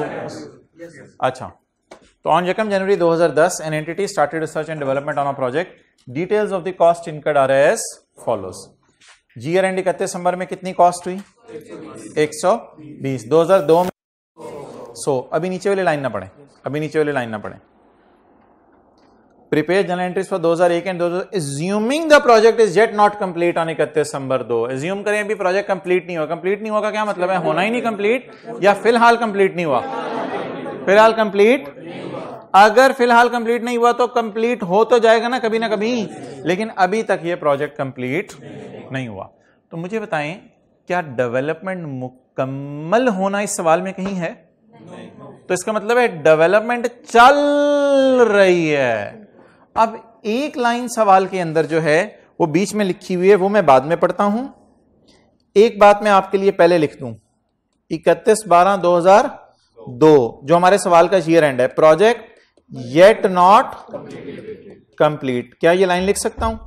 यानी कोई डेवलपमेंट मुकम्मल नहीं हुई। ये कहां से पता चला? 1 जनवरी को R&D शुरू हो गई है, पहली लाइन से। Prepare general entries assuming project is yet not complete on, इसका मतलब है 31/12/2 तक अभी तक हमारा प्रोजेक्ट मुकम्मल नहीं हुआ। क्लियर? 31/12। ओके, अब एक लाइन बीच में आ रही है, वो शायद हमें हेल्प कर दे कि किन खर्चों को हमने P&L में फेंकना है और किन को हमने कैपिटलाइज। वो लाइन क्या है? ऑन 1 सितंबर 2000, पहले साल, on 1 September 2001, recording criteria for capitalisation of intangible was. इसका क्या मतलब है? Before this date it was not met. तो इस डेट को कोई इंटेंजिबल रिकॉर्ड करने का क्राइटेरिया पूरा हो गया, तो इससे पहले पूरा नहीं हो रहा था ना। तो इसका मतलब है बुरी वाली डेवलपमेंट चल रही थी। रिसर्च को तो वैसे ही हम फारग करा देंगे, रिसर्च के बारे में कोई लिखा ही नहीं इससे ज्यादा नहीं हमारे सवाल में। तो इसका मतलब है, बोले 1 सितंबर 2001 क्राइटेरिया मेट। अब ये 3 डेट्स आपके सामने आ गई हैं। इस 8 महीने को, 9वां नहीं गिनना क्योंकि यकम सितंबर है ना, इस 8 महीने को कहां डालेंगे? एक्सपेंस में। और फिर 9वां, 10वां, 11वां, 12वां, ये वाले 4 महीने और अगला पूरा साल।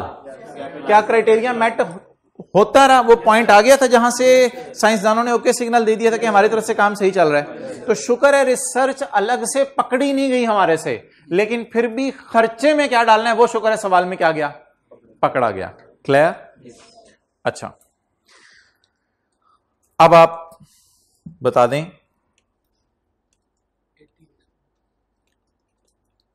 2001 और 2002 किस दिन वो क्राइटेरिया शेटेरिया पूरा कोई हुआ है? इस दिन कहीं? अच्छा, अब आप मुझे बताएं कि रेड मार्कर यूज कर लूं, येलो? मेरी मर्जी है, जो मर्जी यूज कर लूं। रेड यूज कर लेता हूं, रेड यूज कर लेते हैं। रेड करने दे यार, कह दिया बात खत्म होगी तो बंदे लेके आ रहा है। ठीक है जी, इसको आप रिसर्च कह दें, बुरी वाली डेवलपमेंट कह दें, जो मर्जी कह दें, बस ये सवाल में लिखा हुआ है कि इस दिन क्राइटेरिया मीट हो गया। तो इससे पहले मीट, ये कौन सी तारीख है? यकम सितंबर 2001। आगे सितंबर, अक्टूबर, नवंबर, दिसंबर, 4 महीने भी साइड में हैं। अच्छा, और अगला तो शुक्र है क्राइटेरिया मीट हो गया है, लेकिन ये ऐसा ग्रीन है जो ग्रीनो ग्रीन है और स्काई ब्लू तक नहीं लेके गया, क्योंकि इस सवाल में वैसे इंटेंजिबल की लाइफ भी शायद इसलिए नहीं दी हुई क्योंकि इंटेंजिबल अभी मुकम्मल हुआ ही नहीं। तो ये कोई ऐसी कोरोना वैक्सीन है जो बनती जा रही है, अभी तक भी नहीं बन सकी। क्लियर? तो अब इस सारे अरसे को कहां डाल देंगे? अच्छा, अब मुझे यार ये बता दें कि फैक्ट्री जो है, सॉरी R&D डिपार्टमेंट कितने साल खुला रहा? पूरे 2 साल, पूरे 2 साल खुला रहा। हमें पूरे के पूरे 2 साल कंफर्म है खुला रहा, क्योंकि शुरू भी हमारे साल के एंड से हो रहा था और एंड तो अभी हुआ ही नहीं कि साल खत्म हो गया। प्रोजेक्ट एंड अभी होना था कि साल उससे पहले क्या हो गया, खत्म हो गया। अब खर्चा बताएं कितना है? 2001 का 120 और 2002 का 100। तो 120 को तोड़ना पड़ेगा या 100 को? 120 को। 120, ये 12 महीने खर्चा होता रहा और इसके बाद 100। क्लियर? तो इसके अंदर कुछ ऐसा नहीं हम सोचेंगे कि मोहतरम अब अमोर्टाइजेशन भी करनी है। डन? तो बता दें 120 ज़रब जनवरी, फरवरी, मार्च, अप्रैल, मई, जून, जुलाई, अगस्त, 8 महीने। 120 इंटू 8/12 एक्सपेंस में, 120 इंटू 4/12 कहां जाएगा? कैपिटलाइज होगा और ये पूरा का पूरा कैपिटलाइज हो जाएगा। क्लियर? एक और फड्डा इस सवाल में, वो कल वाली रिवीजन है, जो हजरात नहीं आए थे परेशान होने की जरूरत नहीं। इम्पेयरमेंट इन्होंने पढ़ी होगी। इम्पेयरमेंट लॉस ये होता है, पढ़ी हुई ना FR1 में। इम्पेयरमेंट लॉस ये होता है कि जो एसेट की कैरिंग अमाउंट होती है ना, जो बैलेंस शीट में आ रही हो, उसे रिकवरेबल अमाउंट से कंपेयर करते हैं। तो कैरिंग अमाउंट और रिकवरेबल अमाउंट को कंपेयर करते हैं, और अगर कैरिंग अमाउंट 100 रुपया है और रिकवरेबल अमाउंट 98 है, तो इसका मतलब है आप एसेट से रिकवर नहीं कर सकते उतना ज्यादा। तो आप 100 रुपए के एसेट को गिरा के किस पे ले आए? 90 पे। तो ये सवाल में एक नई चीज उसने डाली, क्या दे दी हमें? एज ऑन 31/12 1 और एज ऑन 31/12 2। तो सबसे पहले मैं आसानी के लिए काम कर रहा हूं, मैं ये ज्यूम कर रहा हूं कि सवाल है ही फिलहाल 31/12/1 का। सवाल है ही किसका? सिर्फ 31/12/1 का। तो 31/12/1 की वैल्यूज निकाल लेते हैं और 31/12/2 की कोई एंट्रीज नहीं करेंगे। पहले 31/12/1 के एंड पे एसेट को इंपेयरमेंट टेस्ट से गुजारेंगे, क्योंकि क्या सवाल में गिवन है और पिछले सवाल में रिकवरेबल अमाउंट गिवन नहीं थी। तो आप जज्बाती होकर 2002 की एंट्रीज नहीं करेंगे, पहले आप 2001 की जो है वो एंट्रीज करके इंपेयरमेंट टेस्ट से गुजारेंगे, फिर किस साल की एंट्रीज करेंगे? 2002 की। तो फिलहाल आप अपनी नजर 2002 पे रखें या सिर्फ 2001 पे रखें? तो 120 की जो नॉर्मल एंट्री है पहले वो तो कराएं, इंपेयरमेंट तो बाद की बात है। 120 की जो नॉर्मल एंट्री है वो करवा दें।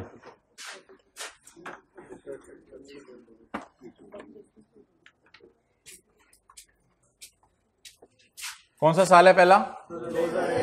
2001।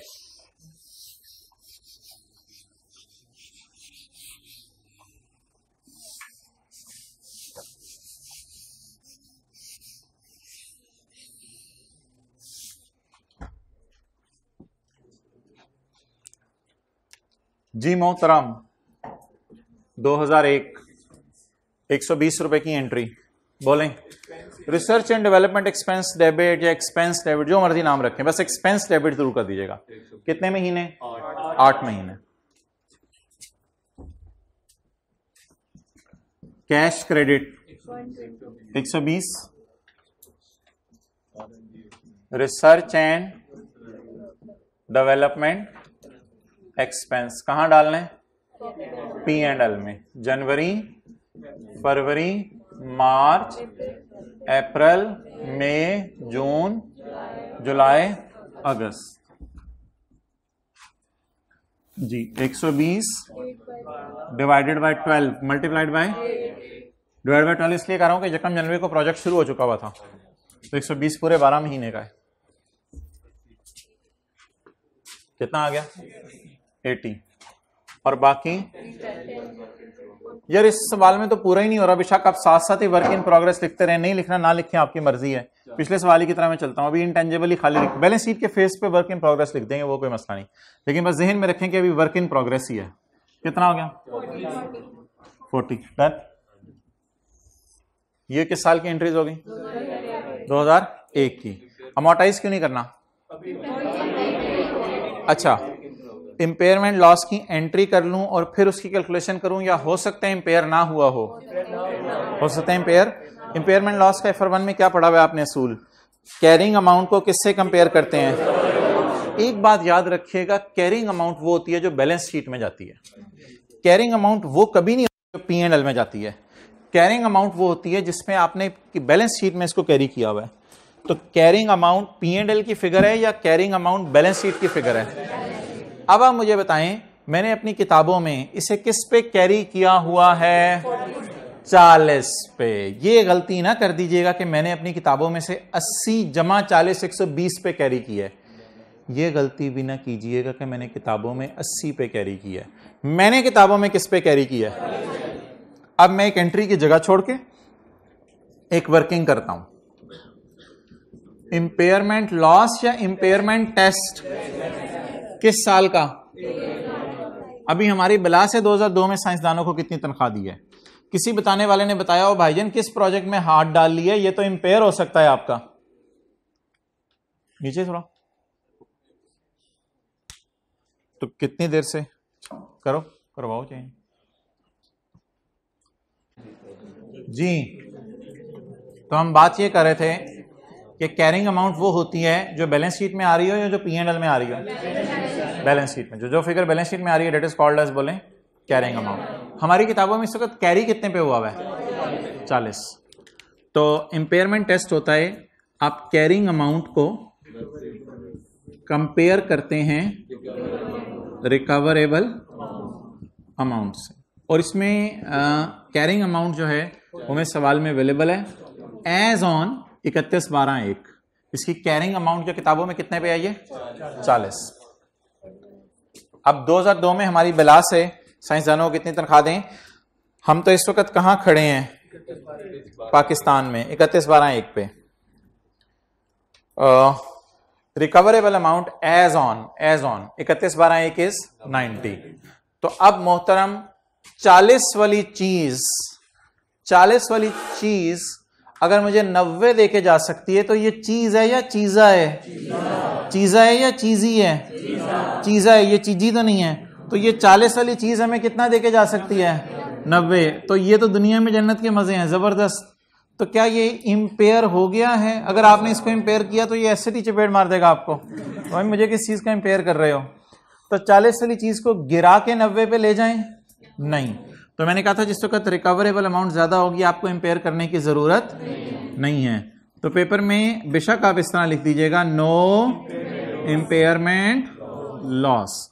कोई उल्टी चीज नहीं है, डिम्पेयरमेंट नाम की कोई चीज नहीं है, तो इसलिए इंपेयरमेंट नहीं हुई। तो जब हुई नहीं तो इसकी एंट्री भी कोई नहीं। हाँ, कोई फोरसीन गेन है तो वो रिकॉर्ड नहीं करने, इधर देख लो,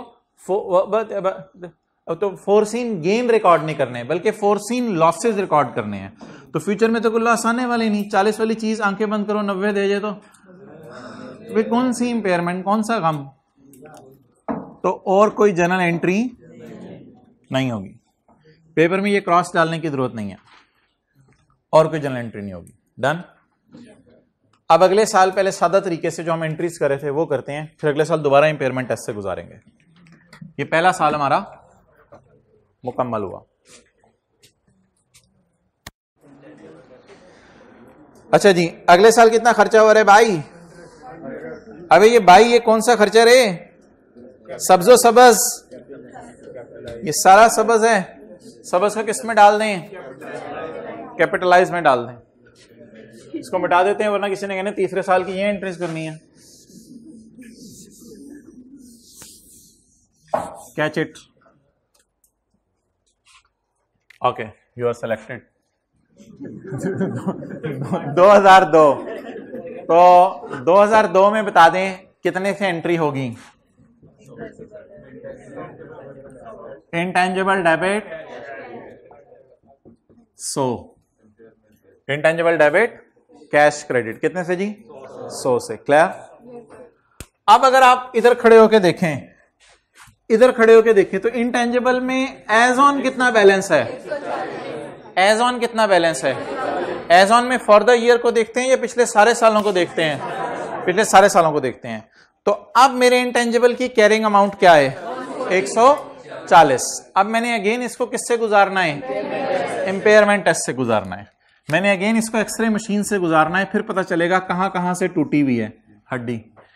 तो इंपेयरमेंट टेस्ट से इसे गुजारें। और ले आओ, कौन है जी? सर वही वाला एसेट है। अच्छा, पिछली दफा वाला ले आओ। इसको मोटा हो गया जी सर, 40 140 का हो गया। लिटाओ इसको एक्सरे मशीन पे, लिटाओ जल्दी जल्दी जल्दी जल्दी। कैरिंग अमाउंट तू ना बोला कर, कैरिंग अमाउंट कितना? एज ऑन 40 में 100 140। ऑन करो बटन, ना ना ऑन करो button, recoverable amount, recoverable amount करें जी, बटन ऑन। रिकवरेबल अमाउंट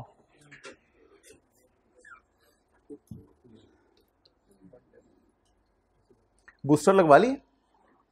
अच्छा, वो एक कोरोना की स्पेलिंग भी भूल गए आप तो, बूस्टर कहां लगवानी है तुमने? अच्छा, रिकवरेबल अमाउंट कितनी? देखें साथ वाले को बूस्टर लगी हुई है, जरा चेक करें शक्ल को, देखें उसको, शक्ल देख के क्या लग रहा है? लगी? आपने लगता है लगवाई, आप चुप चुप हो, नहीं लगवाई, लग भी नहीं रहा। अच्छा, रिकवरेबल अमाउंट, रिकवरेबल अमाउंट बोले 110। बटन ऑन कर दिया जी भाईजान। हड्डी टूटी हुई है नहीं टूटी हुई? टूटी हुई है हड्डी, ठीक है, टूटी हुई है हड्डी। कितने से टूटी हुई है? 30 टूटी हुई है। कितने का लॉस आ गया? 30 का लॉस आ गया। ओहो,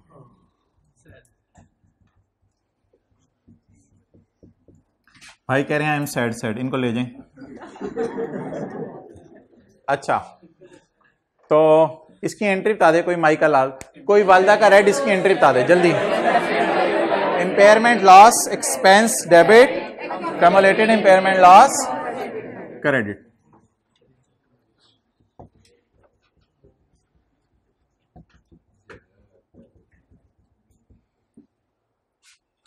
आप लोगों ने बताना कब टाइम खत्म होने, वरना ये तो ब्रेक ही नहीं लगनी। बता जब खत्म हो।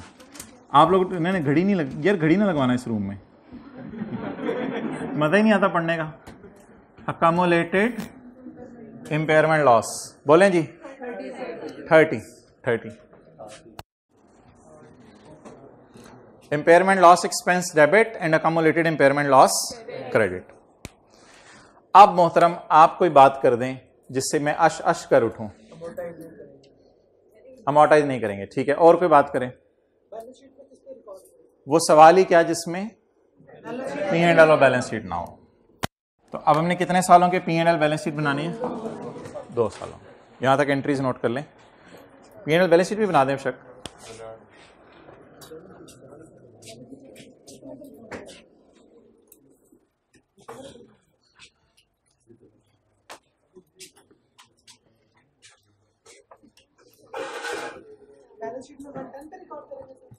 यही तो मैं देखूंगा आप कितने पे करते हो।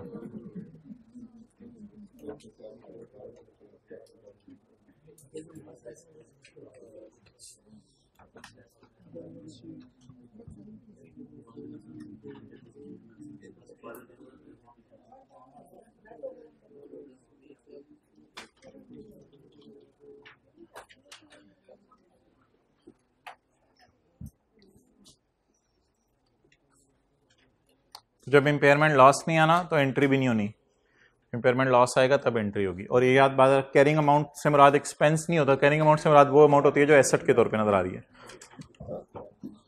Okay,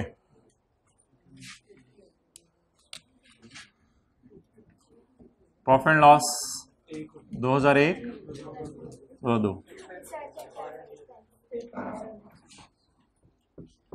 R&D expense 80, impairment loss. अच्छा, ये जो ये वाला होता है ना, ये P&L में जाता है और ये बैलेंस शीट में एज अ नेगेटिव फिगर, ये P&L में जाता है। Impairment loss 30।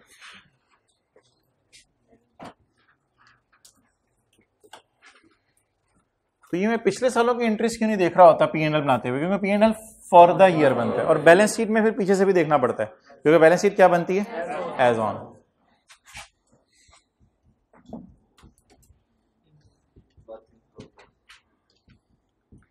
हाँ, इस सवाल में दोनों सालों में ही वर्क इन प्रोग्रेस लिख दो और आप इसको देखें भी यहां से, आपको ग्रीन लाइन नजर आ रही होगी, ये देखें, इधर भी वर्क इन प्रोग्रेस है, ये देख लें, मतलब ही ग्रीन लाइन का ये है, और इधर भी वर्क इन प्रोग्रेस है। वो तो स्काई ब्लू जब आ गई थी तो वर्क इन प्रोग्रेस नहीं रहा था, फिर इंटेंजेबल प्रॉपर बन गया था। अच्छा जी, intangible work in progress 40, impairment minus करने की जरूरत नहीं है, 40, क्लियर। अच्छा, आगे दो ऑप्शंस हैं, एक तो ये है कि आप 40 देखिएगा फिगर्स, 40 जमा 100 माइनस 30, 40 जमा 100 माइनस 30 110। लेकिन अगर आपने थोड़ी बेटर प्रेजेंटेशन अपने समझने के लिए करनी है तो उसमें फिर मैं ये कहूंगा कि आप 40 का खर्चा हुआ जमा 100 less accumulated impairment, less accumulated impairment loss। इस साल का कितना, इस साल का भी यही है, एज ऑन भी यही है, क्योंकि और कभी हुआ ही नहीं था।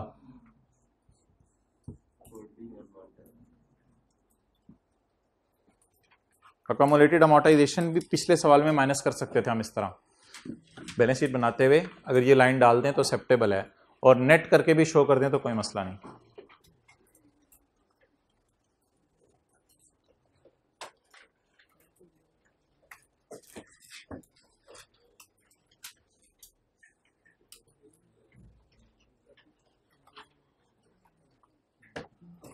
ओके, अब इन चीजों को जरा थ्योरी से टेक कर ले और फिर कल इसको, बस होमवर्क में कोई सवाल नहीं है, यही आपने करना है।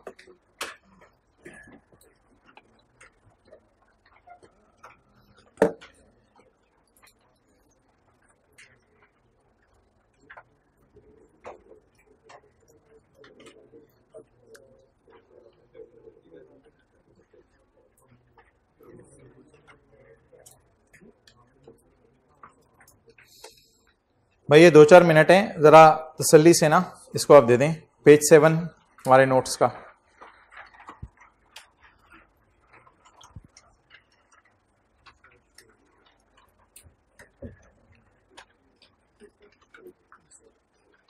An internally generated intangible is created by company through its own effort। जैसे फॉर्मूला बना लिया, प्रोसेस बना लिया, internally generated intangible। It is sometimes difficult to assess whether an internally generated intangible asset qualify for recognition because of problems। ये एक general सी बात है, मैंने आपसे नहीं की थी।